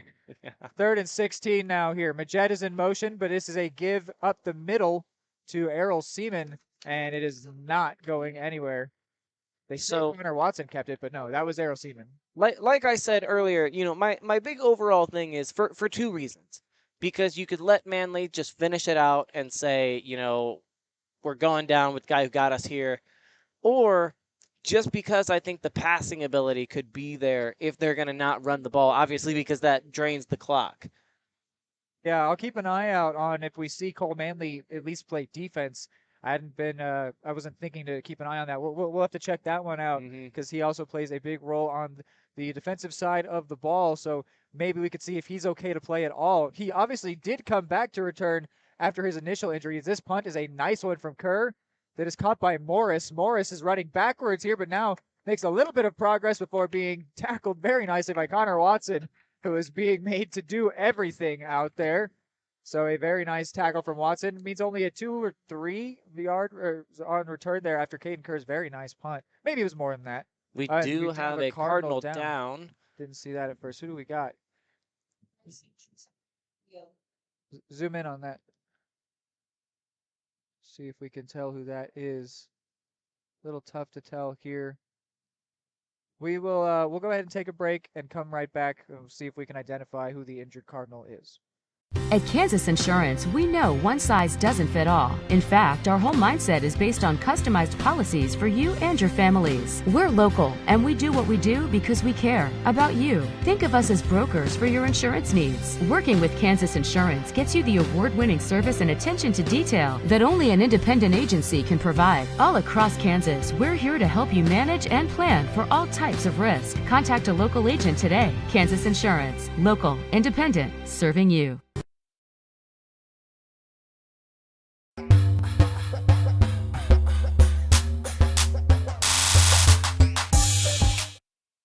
The player down was Logan Cundiff, senior for the Cardinals. He was moving around there while he was on the ground and then got up under his own power. Now he is crouched over off the field, but he looks to be okay. Okay enough. He's all right. Maybe he might not continue today. We'll see. He's definitely in some pain. Actually, it might be Braden Van Dong over there. It is. Yeah, Van Dong, not Cundiff. My mistake. 52 versus 53. So Van Dong, plays a pretty big role on defense and a bit of a role on offense as well. This is a throw out to Hernandez on the first down play. Watson missed a tackle. Seals is going to have to make it. Seals the safety. Made Hernandez do the split. Seals has not been pulling any punches with the way that he has tackled Hernandez, but that is a huge, huge play by the Phoenix right away here, and they are looking to take a 3-possession lead, which could be a very tough situation for the Cardinals if that is to happen. Chains crew is set, and the Phoenix get going. Trey Carter looking to his receiver, and that is going to be pass interference there against the Cardinals. That is J.Z. Kelly that was the target, and that's going to be Wyatt Summers who is hit with that pass interference. Just a little bit physical on that. I do wonder what would have happened had he have not been so physical. Obviously, it might not have been a grab, you're saying? Yeah, you got a lot of questions about was that pass catchable, but there's no way to calculate if he would have run under that had he had not been contacted. So I think that was an okay call by the refs, but really a backbreaker. Yeah, J.Z. Kelly's a very quick player. We saw that earlier, and he's been when he needs to run past Summers, he has shown he has that ability to beat him for speed. And he did it there, and so Summers just did what he had to. I remember I had a coach tell me when I was playing in high school, 15 yards is way better than letting up a touchdown. So if you get burned, just stop him. Here's Trey Carter, and Trey Carter gets maybe 6 on that one into the red zone for the Phoenix. The Cardinals are needing something big to happen here because they cannot let this one become 3 possessions. The further this game gets away from them, and as time goes on, it just gets way harder to get back into it. Under 2 minutes remaining here in this third quarter. 2nd and 6 for the Phoenix. I almost called them Cardinals. This is Hernandez. He's got a first. He could go, and he will go into the end zone. Is Zomar Hernandez. A touchdown for the senior receiver, actually. Gets into the end zone there. His 6th rushing touchdown on the year. He has been a very effective player today for the Phoenix, and that is a tough mountain to climb now for the Cardinals. Not impossible. We've seen crazier, but there's a lot of work to be done by the Cardinals now in this game. They are setting up again for the PAT here. What you got, Killian? Flag comes down here. The big one that we were talking about before was Manley going to return on defense, and obviously not happening. Oh boy. Sorry, this flag is against the Cardinals. So they might go for 2 again. Indeed, they will. And the big thing is, I don't know if they're thinking about this, but obviously running clock is at 35. Unless something very drastic happens, they will not hit that. So I think they're still just gonna. No, they're gonna go for 2. Yeah, I mean, as they've been given another chance from the 1-yard line. I think that's an all right decision. Yeah, Cardinals, man, just hurting themselves. There hasn't been a lot of penalties in this second half, but the 2 most recent ones, being the pass interference and now this offsides, have both hurt the Cardinals dearly. Hernandez gets in, but another flag is down. We'll see if this play results will stand, or if the Phoenix will be backed up and forced to kick a longer PAT than they were originally planning on doing. So we've got, yes, it is against the defense, or excuse me, against the offense holding. So they will go back out to kick, and it will now be deeper than it was originally, because it was only half the distance to the goal, and then now 5 yards, they get backed up. So actually 10 yards, it looks like. So it'll be a pretty long PAT here. This will be a 28-yard kick. The kicker, Bonnell's longest of the year, is 35. So he is capable, but Yeah. he still has to make it. And obviously, as long as he doesn't do one of those kicks like we saw Watson earlier in this game, where he goes straight up and down, this should be a pretty attainable If he doesn't kick. make it, we'd go back to multiples of 7. But he does put it in, and then he was run into. So a flag is down, running into the kicker against Eudora. There is a flag on every play. And the kick is good, but we've now got a Cardinal down. We're going to focus on that. They have declined the penalty, so it will go to 36-14. Actually, it might just be assessed on the kickoff. We'll see. Can we see who the It is Christian Jarrett. Oh, boy. Christian Jarrett, another senior. This would be a horrible loss. No, excuse me, he's a junior. My mistake. But still, he has been very involved here. He's been constantly the wide receiver and been big on defense as well. He is going to have to be helped off the field here, unfortunately. So the junior, Christian Jarrett, on that kick block attempt, got himself injured, and it's not looked good. We'll go ahead and keep you here for now. Yeah, Man, obviously. that is tough. It's just been a long night for these Cardinals. It's been an up and down year. There's still a lot of football left, really. There is, but it's No, certainly, you're right. I'm with you. we talked pregame about they need to manage the turnovers and they need to be efficient on offense. They've obviously struggled with that. And how big is it though that they were able to force a turnover? I mean, we talked about only 5 on the year, only 3 picks for this Atchison offense, and they threw another one. But the Cardinals couldn't do anything with it, right? Right, and that's the thing that you got to look at. This game has lots of different prisms you can look at it through. So, sorry, real quick, that flag was assessed on the kickoff, so they will actually be kicking off from inside Cardinal territory. You were saying? So, obviously, Atchison was the number 1 seed coming in. They have lived up to their play style. Minus that interception, they've played a perfect ball game. So, it's really hard to beat someone when they play a perfect ball game. Yeah, they've been very effective for sure. And they are set to kick off here.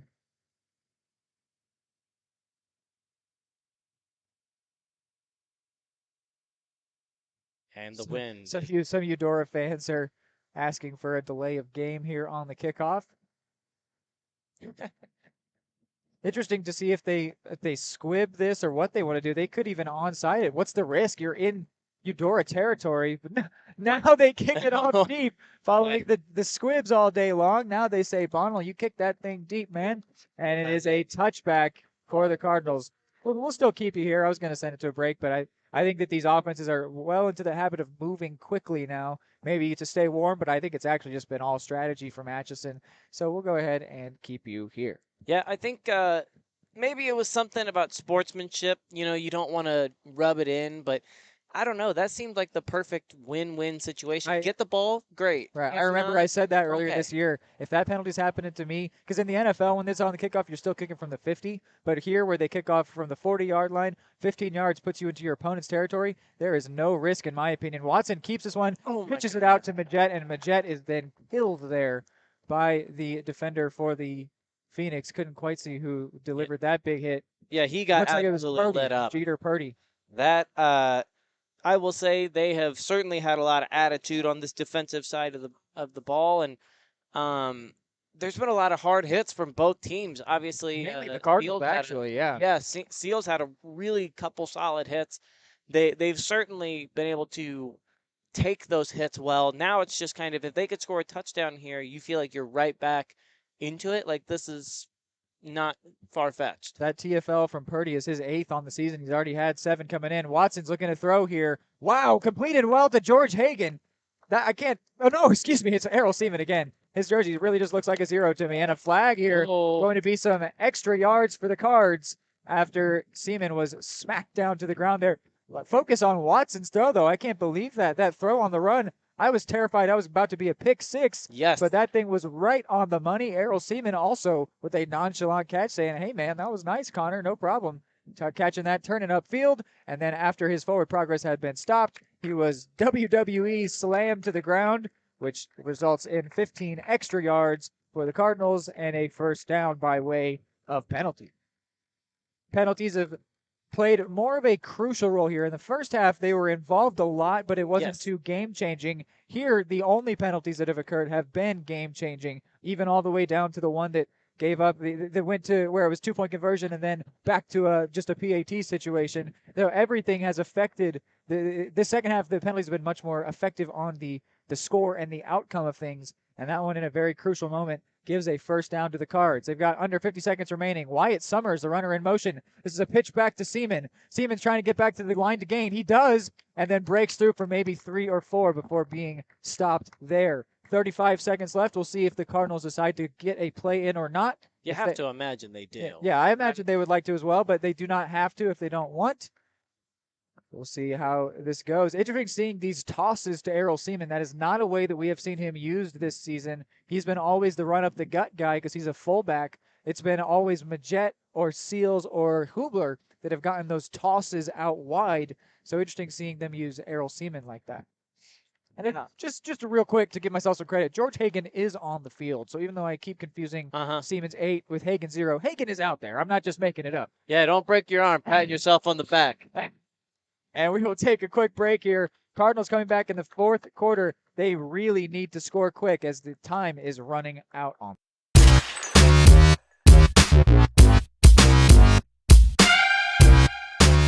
The MVPs of BBQ. That's Barbed Wire Barbecue in Eudora. Family owned and operated, Barbed Wire Barbecue delivers great food and small town hospitality at a valued price. High quality hickory smoked meats, house seasonings, and time tested recipes put Barbed Wire Barbecue a cut above the rest. Kick off your weekend with their delicious brunch on Saturdays and Sundays and enjoy game day your way with Barbed Wire Game Day Packs. Visit them at 601 East 10th in Eudora or see their full lineup of flavors at barbedwirebarbecue.com.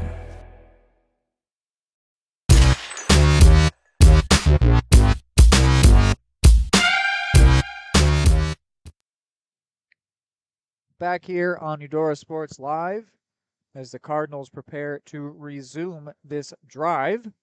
Ryman accidentally. They're at the 47-yard line here, their own 47, right on the edge of Atchison territory. They need to score quickly in this one, though, because they not only need 1, they not only need 2, they need 3 touchdowns plus 2-point conversion to get back level in this game. You have to throw in some stops in there as well. So it's already a pretty unlikely scenario, but of course, Cardinals football has delivered us some shockers this season. Certainly. They are capable of doing it, but it has to start with a touchdown here. Watson is going to give this one to Seaman. Seaman, here we go. He's got Smith the third chasing him down. And Smith the third can't get there. Touchdown, Earl Seaman. That's as fast as it gets. I just said they needed it quick. 11 seconds is all it took. Errol Seaman into the end zone. 53 yards. Touchdown for the Cards. It is now 36-20. Big time play by the senior number 8, Errol Seaman. Absolutely huge there. Yeah, that was a massive play there. Obviously, we've been talking about how if they're going to get back in this game, they need to do it quick and efficiently. You can't smoke 6 minutes on a drive. Right. And that's quick as it gets. They're as quick as it gets. Their 2 scores in the second half have been due to massive plays. So kick. They got to get that. And good. So it'll be 21-36. Cardinals are trying to get back into it. We were just in the break. We will go right back and then be back here on Eudora Sports Live. Don't go anywhere.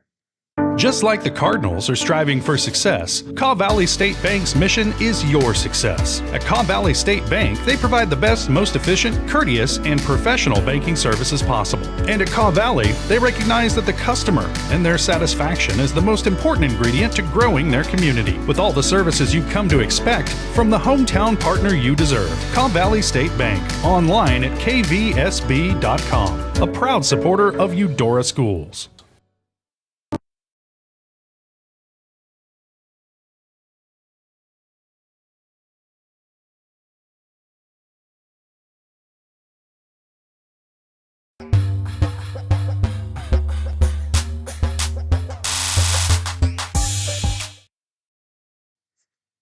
Back here on Eudora Sports Live, 11:49 remaining.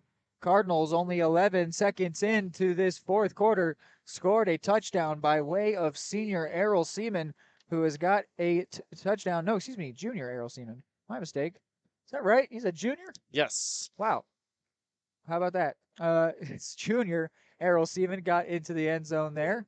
Playing like it's his last game. Got me tricked up here. I think that he doesn't want to go home. Yeah. And we talk about it. That's always going to be the main thing when it comes to these playoff games in high schools. There are people out here playing that will be playing their final high school game, whether they like it or not. It's because we're outside. I've got my my roster stacked, so I'm not looking at the years. I thought I was familiar enough with it. I have failed the test. I won't lie. Yeah, we've been noticing. You've been mistaking one of the and this is an players. onside from the Cardinals here, and they are the Atchison falling. Maybe that was more of a squib actually, because there really weren't any Cardinals in the area, but could have functioned as an onside, which was maybe the thought. As time is running out in this game, understandable that they might think of trying to go for the onside there. But if you're going to onside it, you got to commit. That was really more of just the squib type thing. Didn't really give them a chance at the ball. But they now are just on defense at the 38-yard line, says the scoreboard. So 1st and 10 for the Phoenix. Hernandez in motion. He gets the ball, excuse me. And he has a first. And then tackled. All of the tackles on Hernandez have been pretty brutal.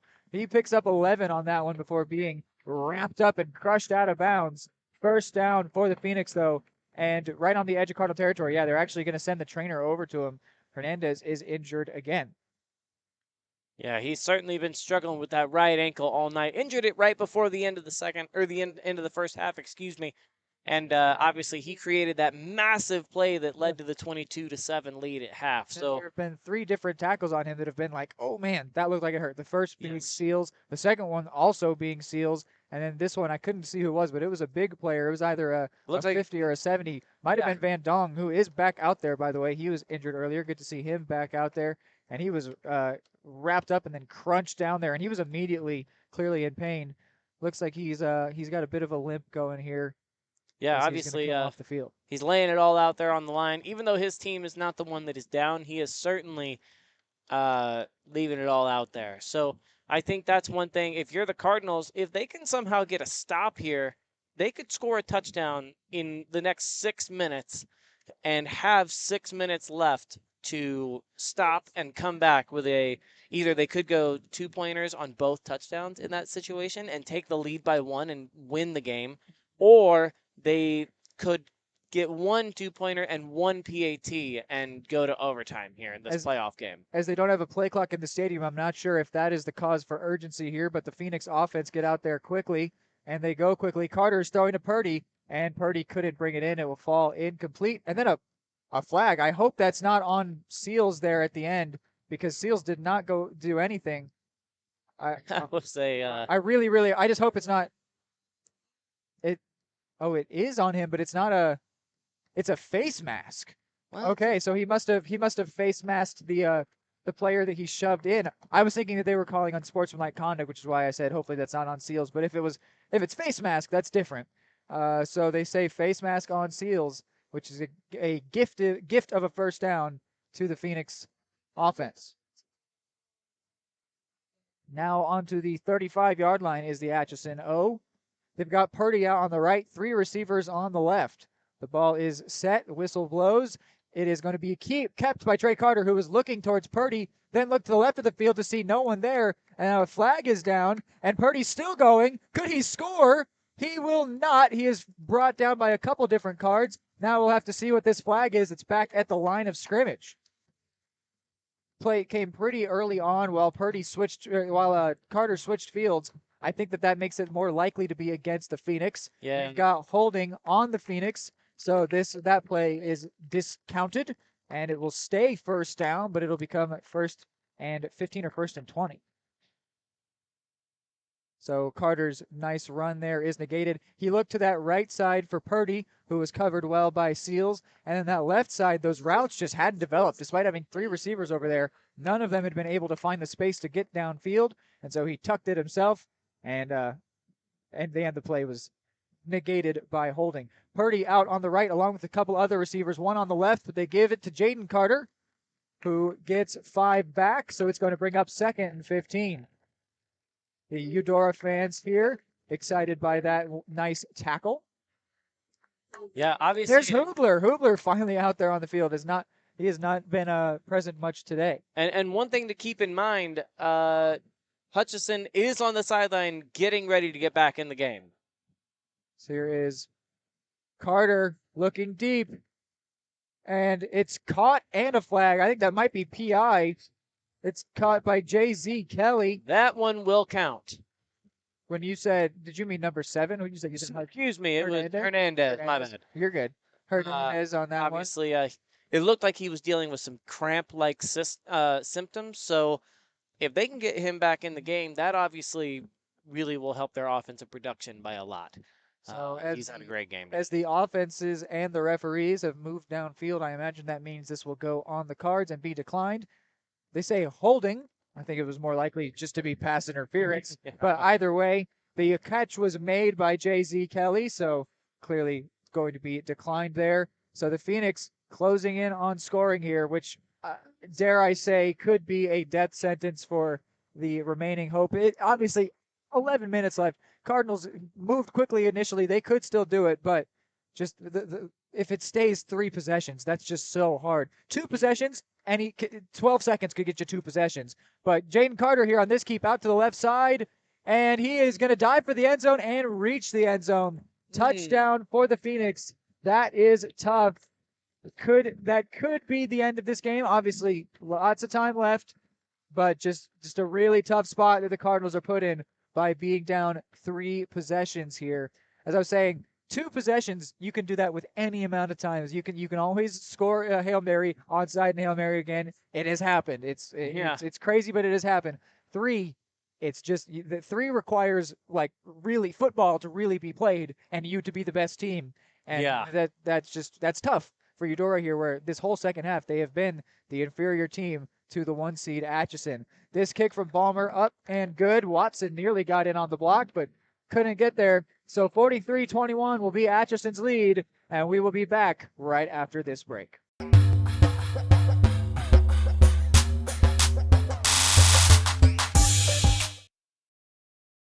At Kansas Insurance, we know one size doesn't fit all. In fact, our whole mindset is based on customized policies for you and your families. We're local, and we do what we do because we care about you. Think of us as brokers for your insurance needs. Working with Kansas Insurance gets you the award-winning service and attention to detail that only an independent agency can provide. All across Kansas, we're here to help you manage and plan for all types of risk. Contact a local agent today. Kansas Insurance. Local, independent, serving you.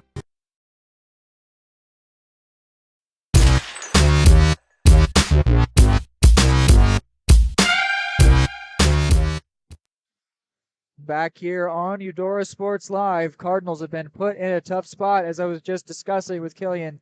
I've seen 2 possession leads vanish just like that. 3 possession leads really takes time, and there is time left. I should give the Cardinals credit. I'm actually sort of shocked by how fast that drive was. I really didn't realize that was what? Minute 15 seconds. Yeah. So, there's still cause for hope. Let me be fair here. There is still cause for hope.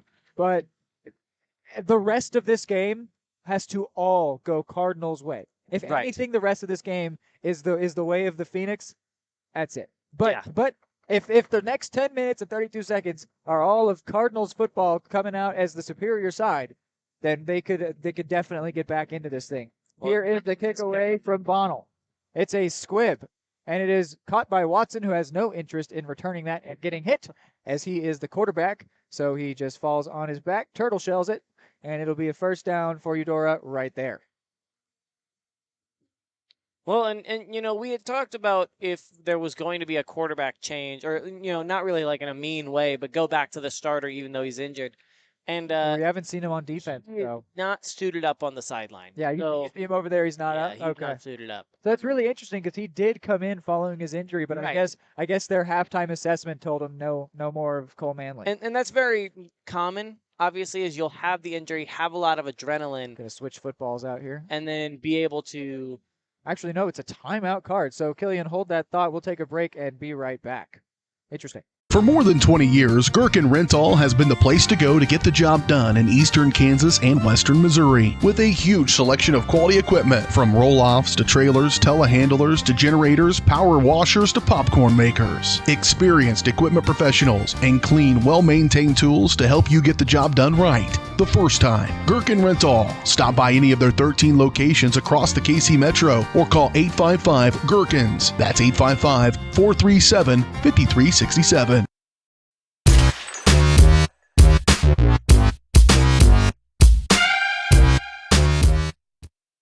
Back here on Eudora Sports Live after the Cardinals called a somewhat perplexing timeout, their first of the second half, after getting the time following the touchdown to figure it out, you would think, but No, actually that's not the case. But sorry, you were saying, Killian. If you're the one calling plays and you know what you're running to start, it's not like the situation's changed.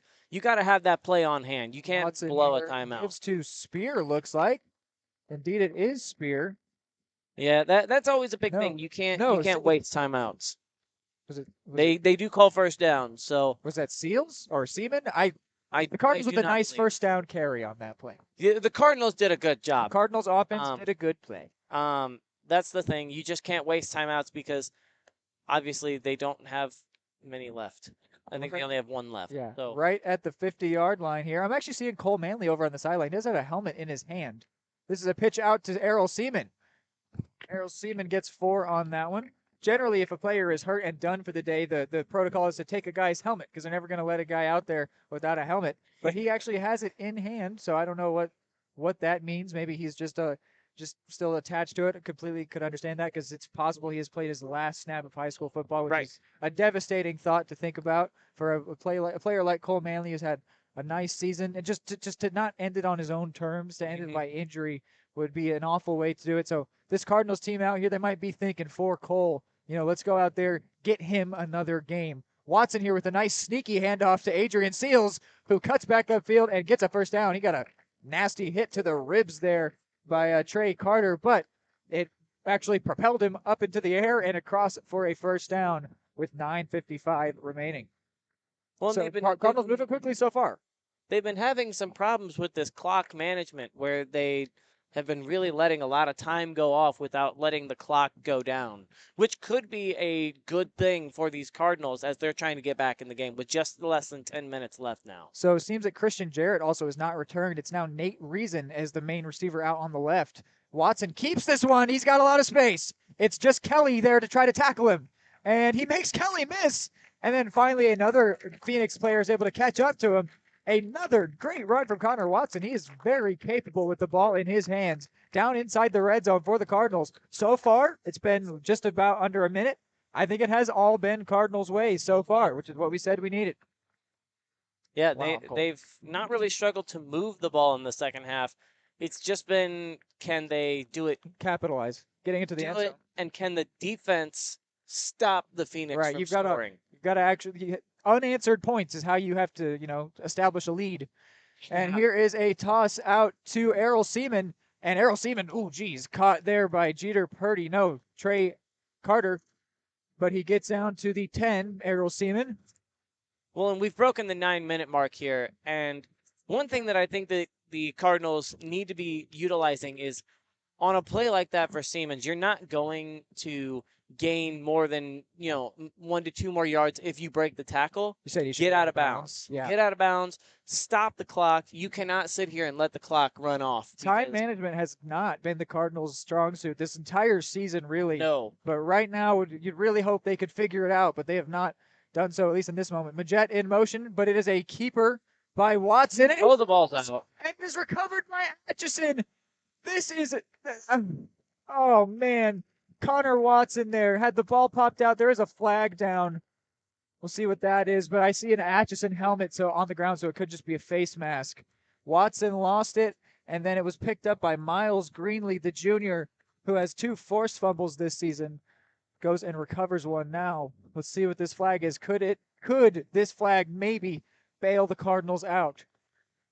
We have got face mask. It is. I saw the helmet on the ground. I knew that was likely to be what the penalty was. So just insult to injury.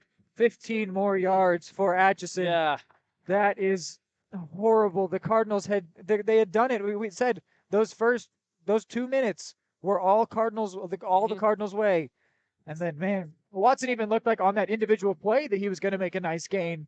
Somebody just made a great punch in there. Unless the Cardinals make something happen right now, that's it. Yeah, and that was one of those really great gang tackles where Watson's getting tackled and someone just makes a great punch. This is Jaden Carter. He's brought down quickly, but he keeps a hold of that football. Well, Cardinals have got to be punching at it. If I'm their defensive coordinator, I'm saying you punch that ball. Well, in doing some football math, we know that at absolute best, they can get the ball back with about 6 minutes left, not accounting for what time the punt takes. It'd be about 6 minutes, which obviously could be all right. They just can't allow another first down here, which obviously 2nd and 7 here, that's, not feeling like a guarantee. All of a sudden, the Atchison Phoenix are very happy to take their time, which of course makes sense. Yeah. Man, Watson was really doing it. Watson was really moving the ball well. Here they are going to get to Carter quickly, but even that doesn't stop him from breaking a couple tackles, making some spins. It'll be a 3rd and 2 about. So they continue to keep that ball moving. Now, like we said, that football math, give or take, this is going to be 35 when the ball is snapped, which means about 6 minutes. Oddly enough, the Phoenix did move quickly there, but they got the first down in doing so maybe that's why. Van Dong is again hurt here, slow to stand up. He's really hurting. He made the tackle on that play. He might want to hustle off the field. Yeah, and he's going to stay out there. Yeah, and he's what? Isn't he a senior? He's junior, Van Dong. Okay. And he is running off the field now here. Hopefully he's all right. That's the second time he's been hurt. He's got another year to come back, but obviously it got really cold all of a sudden. So you might be able to hear it in my voice at home. I'm cold all of a sudden, man. Well, that's just because you didn't bring enough. A Letterman jacket is no windbreaker. I've got a sweatshirt on under, and yet I'm still cold. 1st and 10 here, 45-yard line is where this snap comes from. Carter gives it to Carter. Jaden Carter has a first down, and then, he is brought down here. Watson.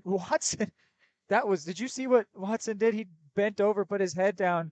He was like asking to get hurt on that one. Somebody said get him some form tackling. Watson's a great, high motor player, runs all over the field, but I literally got myself knocked out by doing exactly what he just did, where by sticking your head in there rather than anything else is a dangerous way to go. It is.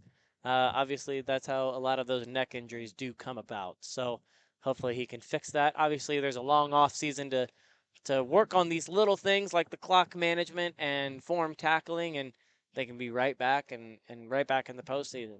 With this amount of time left, this game is pretty much over. Even if something were to go the Cardinals' way now, like a scoop and score type thing, it would still just be so unlikely. Here, this run by Jaden Carter doesn't go anywhere.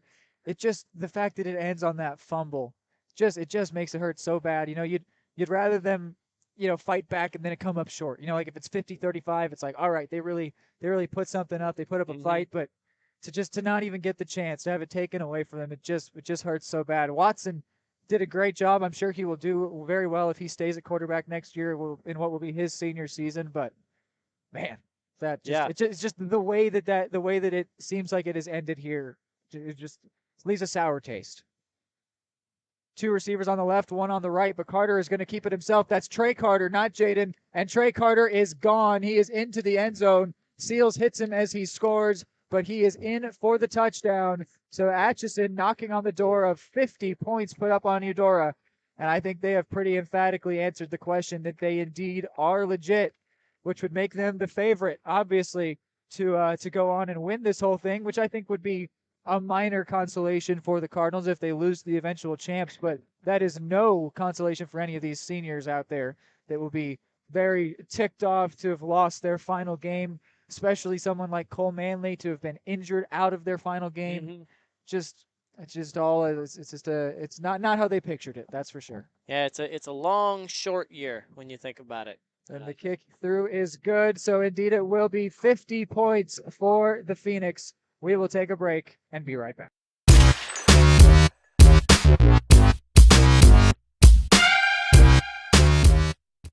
Just like the Cardinals are striving for success, Caw Valley State Bank's mission is your success. At Caw Valley State Bank, they provide the best, most efficient, courteous, and professional banking services possible. And at Caw Valley, they recognize that the customer and their satisfaction is the most important ingredient to growing their community, with all the services you've come to expect from the hometown partner you deserve. Caw Valley State Bank, online at kvsb.com, a proud supporter of Eudora Schools.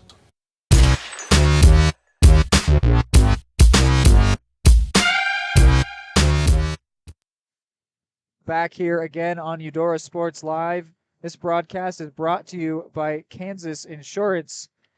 The Eudora Sports Live brought to you from Kansas Insurance. They believe in taking time to issue personal care and attention to each individual client. To see how Kansas Insurance can help you protect what matters most, call 913-369-6600. So the Phoenix prepare to kick off here with their 29-point lead. So it is it's over here for the Cardinals. It really is. They've got 5 minutes left to maybe score some consolation, maybe get some more seniors involved. I'd like to see some Braylon Hoopler. He's a senior that we have not seen anything from today, really. And he's been big all season. I'd love to just give him carries for the heck of it. I mean, it's just, this game is probably over. Yeah. So get some guys, give some guys some memories, you know. It's that I've been on both ends of these games. I've won 50-0 and I've lost 50-0 in the playoffs. So obviously when you hit about that fourth quarter start, obviously if it was up like the score it is right now, then halftime would be a lot different. But when you're at that halftime mark and you're down by more than 2 scores, it's kind of like, oh shoot, okay, I'm a senior. This could be it. This could be it. And obviously people play really hard, and congratulations on a really just solid season. Obviously, a lot of these young guys are going to build for next year. I think the fact that Cole Manley is still not out there just says that he is definitely, absolutely done for the day, Watson on this keeper, because there is literally nothing left for them to hold him for. I mean, he's going to do it's a javelin throw, right? Or track and field that he's going to do next year in college, right? But if he was physically able to play, he would be out there, because there's no preserving him. There's no game next week. There's no nothing left. So if he's not out there, he's not going to be out there, which is just really unfortunate. Just one of the reasons the Cardinals are going to end up losing this game, though. Don't take anything away from Watson. Even though he fumbled, he has been great filling in as a backup quarterback. He has done everything you could expect from him out there. Yeah, obviously he wasn't handed a great Fields here. Fields finds a seam. Fields is going to go. The senior with the very quick touchdown here. Into the end zone is Adrian Seals, his second time today, both coming on the ground. So the senior Seals found the spot up the middle and took it and ran. No one even close, untouched, I believe. This is a spot now, Coach Stephan here. Do you go for 2? Or do you let your senior Caden Kerr get another one? I mean, he's kicked them all season. He's got enough memories. Come on, right? But I think they're gonna let. Oh no, they are gonna go for 2 here. Obviously, well, and like it's a really hard thing, because you never want to accuse a team or coach of kind of throwing in the towel. Hey, we know we're not gonna win. But, hey, I like the fact that they didn't just kneel it out to end the game. I guess try and get something. This is the Cardinals doing everything they can. I like to see it. Because you never know, but obviously for people like Seals, that is something that can help him when he's going for his recruiting. Seals here in motion. Watson out to his right, slips down, and unfortunately his knee is down, which means despite being touched, he is down, so it is going to stay 50-27. We will take another break and then be back. Call insurance agent. Hello, customer. Oh, great. I just had a quick question about my insurance. You are 312th in line. Oh, it's just a real quick question. Would you like a callback in 6 hours? Sometimes humans are just more helpful. Hey, Max, I can answer your insurance question. Awesome. Appreciate it. Farm Bureau Financial Services. It's your future. Let's protect it. Contact Farm Bureau agent Anthony Brown in Eudora today at 785-615-0516.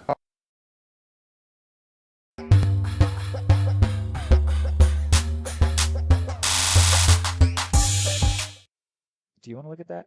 Back here on Eudora Sports Live, Cardinals could onside, depending on how they're feeling. I don't see any reason not to, as it's now 27-50 following Watson slipping up on the 2-point conversion. Unfortunately, he took a look at the ground afterward, just saying, "Man, don't know what I slipped on there," and unfortunately, if that's the NFL, he can get right back up and keep going. But high school and college ball, when you're down, you're down. So that play ended right there. Just unfortunate for Connor Watson here. Caden Kerr is going to kick this one deep, interestingly. So it'll be picked up by Hernandez at the 2, and then he falls down at the 11. They might be planning to kneel this one out. Bit of some interesting decision-making there by Zomar Hernandez. 3:59 remaining for the Phoenix. So it appears that Atchison is gearing up with 4 minutes left now.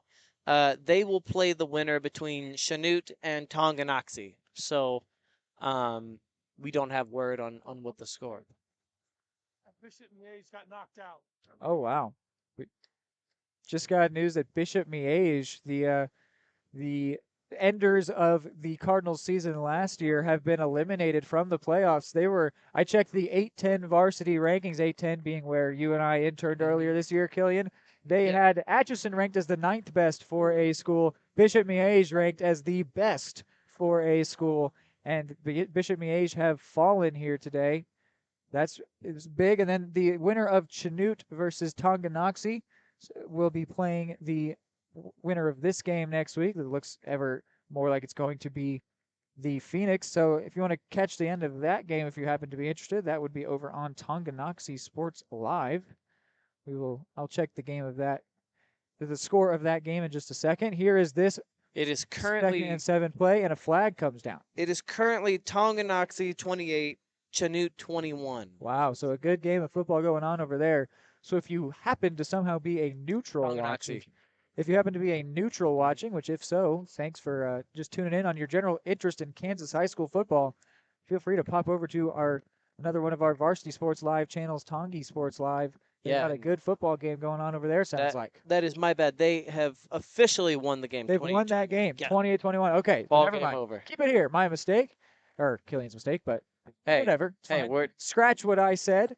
Stay here on Eudora Sports Live to see the end of this game as the Cardinals maybe try to find something, find some positives here in a game that has gone pretty roughly recently just due to injuries. I mean, it's not even they just scored a touchdown. If this were second quarter type thing, we would be talking about momentum and Cardinals getting back into it, but towards the end here, it's known that that's a consolation play here.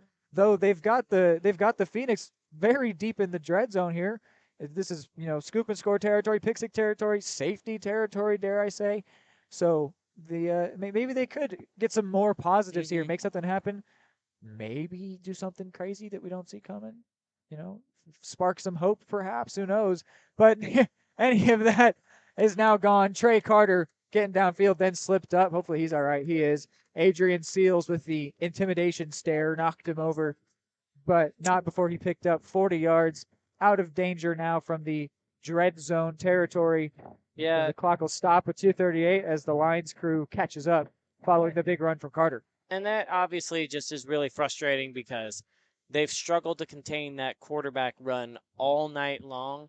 And especially in the second half, as the defense has begun to be worn down, it seems like that run by the quarterback up the middle just continues to gash them through these linebackers.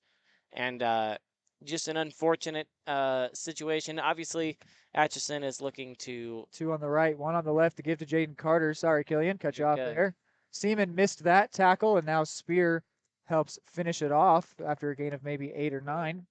Yeah, with just 2 minutes left, Atchison is just looking to exit this game to not be as beaten and battered as these Cardinals left their game as. This really, they're starting to feel like the end of a basketball game with how slow this one's going. Yeah. Because it's gotten to the point now where we know how it's going to end, so kind of just let it end maybe. But I get that these, both teams want to. The Phoenix still tuning up for next week. They've still got some important games coming up. Cards, I'm sure. The seniors, at least, are not against getting a few more snaps in. I remember the feeling of my last few plays was just, it's like, man, I'm trying to take it all in, just try to remember what it feels like to be out here. Mm-hmm. And I'm sure that there's a lot of different Cardinals players out there going through those similar emotions. Yeah.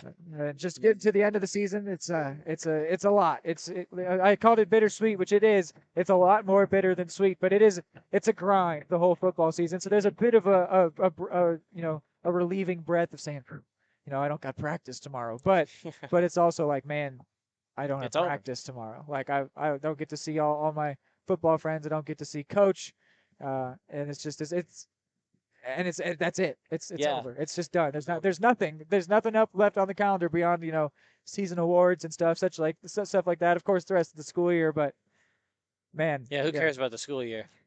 Seniors do, and they are now in victory formation. They'll have to kneel it one final time, and then Yeah. that will be it here. And even on just like a personal note, I was a player who had a season-ending leg break, and obviously I never got that moment to soak it all in as it's over. So obviously you don't want to be the guys that are out here And at the end of the game, but that final kneel is going to do it here. So this game is going to end. This celebration begins for the Phoenix as they have proven themselves to be a very strong opponent, as they probably felt they had done already over the course of the season. We came in questioning them, and they proved themselves to be quite legit. We will take a break, and I would ask that you would still stick around, as I will give a thank you to and from everyone who has helped a Eudora football broadcast occur here over the season. So we will just take a quick break and be right back with that farewell. State coordinates of new land acquisition. Oh, well, you know that big oak tree that got struck by lightning? Negative. The barn with the funny cow mural? Negative. One-eyed scarecrow? Negative. Giant water tower? You're not from here, are you? I've never seen him. Robots don't know you. We do. Hey, how's your dad doing? For over 80 years, we've built relationships first and plans second. It's your future. Let's protect it. Contact Farm Bureau Agent Anthony Brown in Eudora today at 785-615-0516.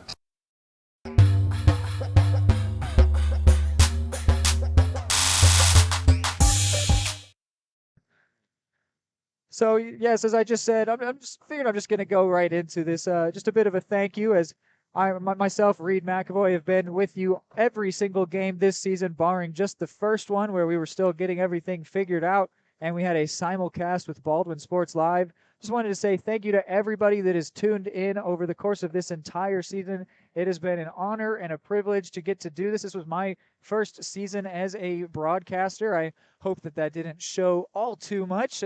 But it has been really great getting to be with you guys. Seeing we've averaged somewhere between 60 and 100 viewers on every game, which is really, really nice and encouraging to see. And I just want to quickly, I've got a list here to extend a thank you to and from everybody that has helped to make Eudora Sports Live football broadcast possible. Starting off with Bryce Kessler and Ryan Hilmer, who did the simulcast from Baldwin Sports Live. Killian Beck, who was with me today. Andy Duarte, who was our camera person for the first few weeks of the season. Kevin McAvoy, my dad, who's been here on camera and has done co-commentary quite a few different games. BJ Harris, our boss, who helped fill in when we had weather mess with us during the Spring Hill broadcast. Bailey Freeman, who helped me on camera during a Eudora soccer broadcast as well. Our AD, Kara Kimberlin, who helped make all kinds of things happen throughout the entire course of the season. Dylan Funk from the Tonganoxie Sports Live team, who helped us through the tough weather game just a couple weeks ago. And Aaron Feely as well from Paola Sports Live, who helped us with the game against Paola. So just want to one more time say thank you from myself, Reed McAvoy, and everybody here at Varsity Sports Live and Eudora Sports Live. It's been a great season, a lot of fun here hosting Cardinals football for you. I've been very proud to be able to bring this product to your living room, phone screen, office spaces alike, and it's just been a very great honor and privilege. So we'll take another break, and then we will start to wrap up this game and this season. I just wanted to conclude that. Thank you while everybody was still here. Apologies again for the technical difficulties we dealt with today, but we were able to overcome those and get you a good game. So just one more time, wanted to say thank you so much. It has been an absolute privilege, and go Cardinals.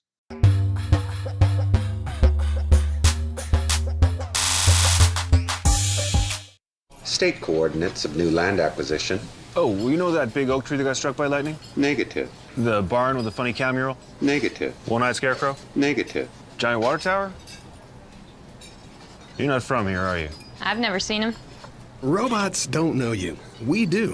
Hey, how's your dad doing? For over 80 years, we've built relationships first and plans second. It's your future. Let's protect it. Contact Farm Bureau Agent Anthony Brown in Eudora today at 785-615-0516. Just like the Cardinals are striving for success, Kaw Valley State Bank's mission is your success. At Kaw Valley State Bank, they provide the best, most efficient, courteous, and professional banking services possible. And at Kaw Valley, they recognize that the customer and their satisfaction is the most important ingredient to growing their community. With all the services you've come to expect from the hometown partner you deserve, Kaw Valley State Bank, online at kvsb.com, a proud supporter of Eudora Schools.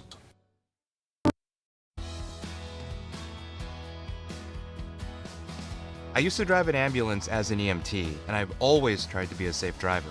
If people knew what I know, lives could be saved. In my car, if I see a truck or bus taking a turn, I know to take my time. When big vehicles turn right, they may swing wide to make the turn. If you try to sneak in, well, it's a lesson you'd rather not learn the hard way. When trucks and buses turn, let's you and I wait.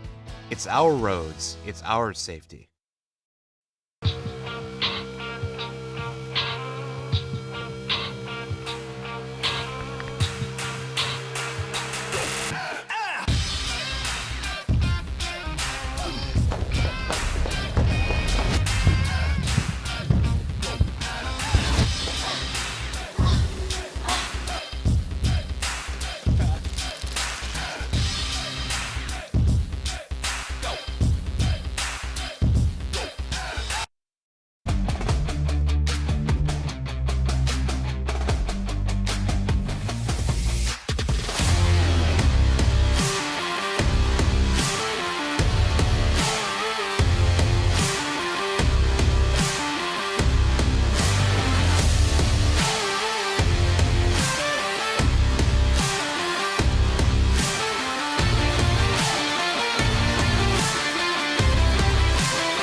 More time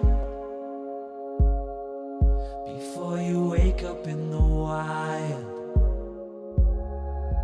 Our natural world needs us now. Step by step, side by side, together, we can find a way to ensure that all life on Earth can thrive. To learn more about how you can help protect and conserve nature, visit nature.org. Prescription drug pricing points to corporate Freedom of the press is about your right to know. and Clark sheer athleticism. It's about your right to be informed. Today, there are real threats to press freedom Reaching residential areas? and your right to know about the world around us. We must protect our right to know, no matter what kind of news is important to you. Before it's too late, understand the threats. ProtectPressFreedom.org. High-quality foods, friendly service, great prices, and a connection to the community that is unsurpassed. That's Gene's Heartland Foods in Eudora. Family-owned, Gene's Heartland Foods offers a convenient one-stop shop, delivering the everyday essentials you need to specialty items from around the world. Gene's friendly staff is here to help you find exactly what you're looking for. You have options when it comes to feeding your family. Choose to support local. Choose Gene's Heartland Foods, 1402 Church Street in Eudora, or online at heartlandfoodstores.com. At Kansas Insurance, we know one size doesn't fit all. In fact, our whole mindset is based on customized policies for you and your families. We're local, and we do what we do because we care about you. Think of us as brokers for your insurance needs. Working with Kansas Insurance gets you the award-winning service and attention to detail that only an independent agency can provide. All across Kansas, we're here to help you manage and plan for all types of risk. Contact a local agent today. Kansas Insurance. Local, independent, serving you. Hey folks, save $1,000 on your interior painting project this winter. Hire Absolute Painting during November through February and qualify for 10% off your project, a free paint upgrade, and a free color consultation to make sure you choose the perfect colors to transform your home. This amazing offer only lasts until our winter calendar is booked and spots are filling up fast. Call now and save $1,000 on your interior project. No money down, affordable monthly payment options are available. This offer won't last long, so call now to save $1,000 on your interior project with Absolute Painting, where quality is absolute.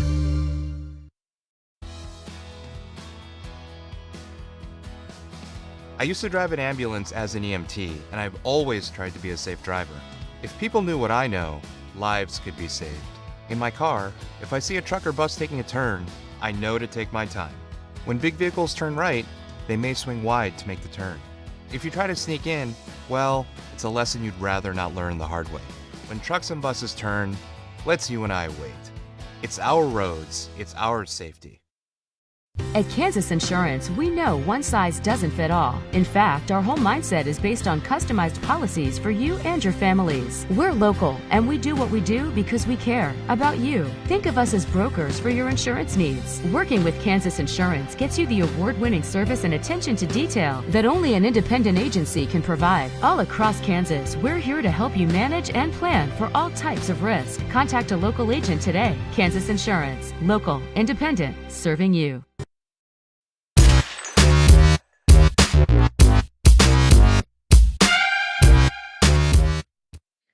Back here for the final time on Eudora Sports Live Football. Figured I would take this chance to go through some of the all of the seniors, at least call them out by name, maybe some stats that we've got on them. So starting in number order, number 2, Braylon Hubler. What a season he had. Unfortunately, not much of an impact here today, but on the season, more than 400 rushing yards and 8 touchdowns on the ground, and then his 222 receiving yards and a touchdown in the air as well. He had that more than 50-yard rushing touchdown last week against Piper. So that's, of course, those chants of Hubler have had their final time in terms of football. I'm sure he's got some other sports coming up over the rest of the season here. Wyatt Summers, who had a lot of involvement today in coverage on defense, playing cornerback. I've got him down with a 20-yard carry in terms of on offense, but he was much more involved on the defensive side of things. Adrian Seals, of course, he's got that offer from Emporia State, scored a couple touchdowns today. He had 1 rushing touchdown coming into today, 7 in the air, including 570 yards. Also 6 interceptions on the year, got his 6th today, and forced a fumble. Joe Rice, one of the seniors playing receiver and DB, number 7. Cole Manley, whose day was unfortunately ended early, only playing the first half of this game, ending with nearly 1,000 passing yards. He may have gotten there today with a couple long completions. Came into today with 914. Not quite sure if he got there. If he didn't, it was agonizingly close. 9 passing touchdowns, 4 interceptions, and then 70 carries for 450 yards and 10 touchdowns.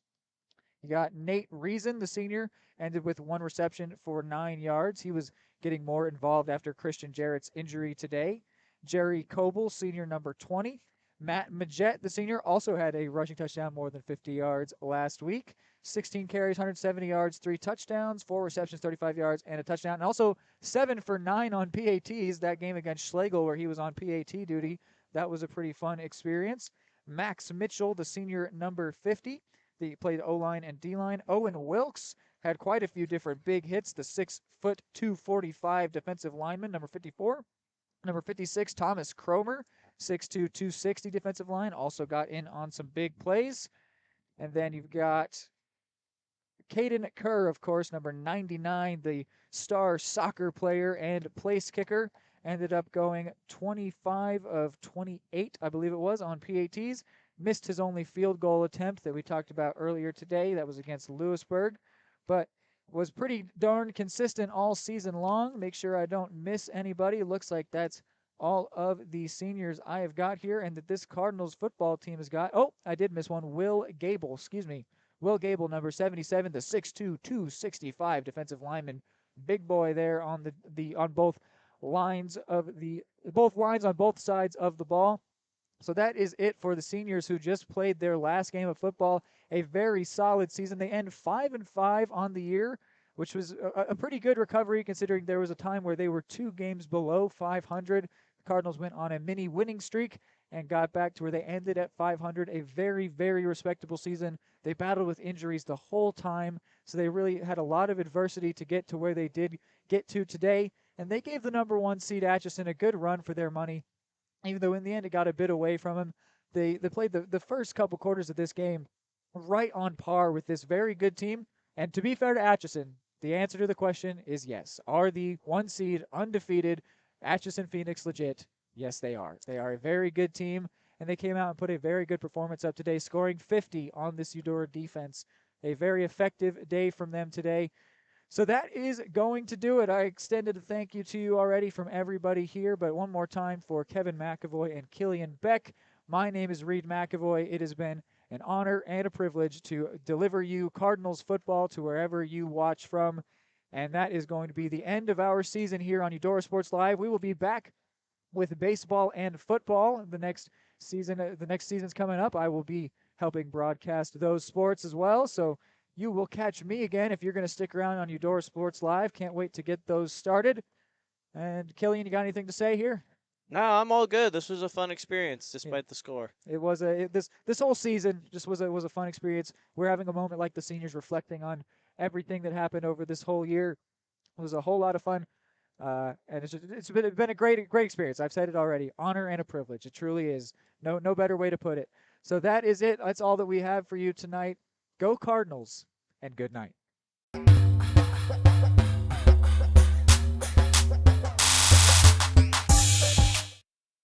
The smoothest, the creamiest, the most amazing ice cream you've ever had. That's what you'll find at Main Street Scoops and Sweets in historic downtown Eudora, Kansas. With over 100 mouthwatering Wisconsin-made ice cream flavors, including dairy-free and gluten-free options. The bakery is always serving up the most heavenly cookies, cakes, and so much more. Ask about Main Street's custom cakes for that special occasion. What are you waiting for? Come make the sweetest of memories at Main Street Scoops and Sweets in downtown Eudora, where it's always ice cream time.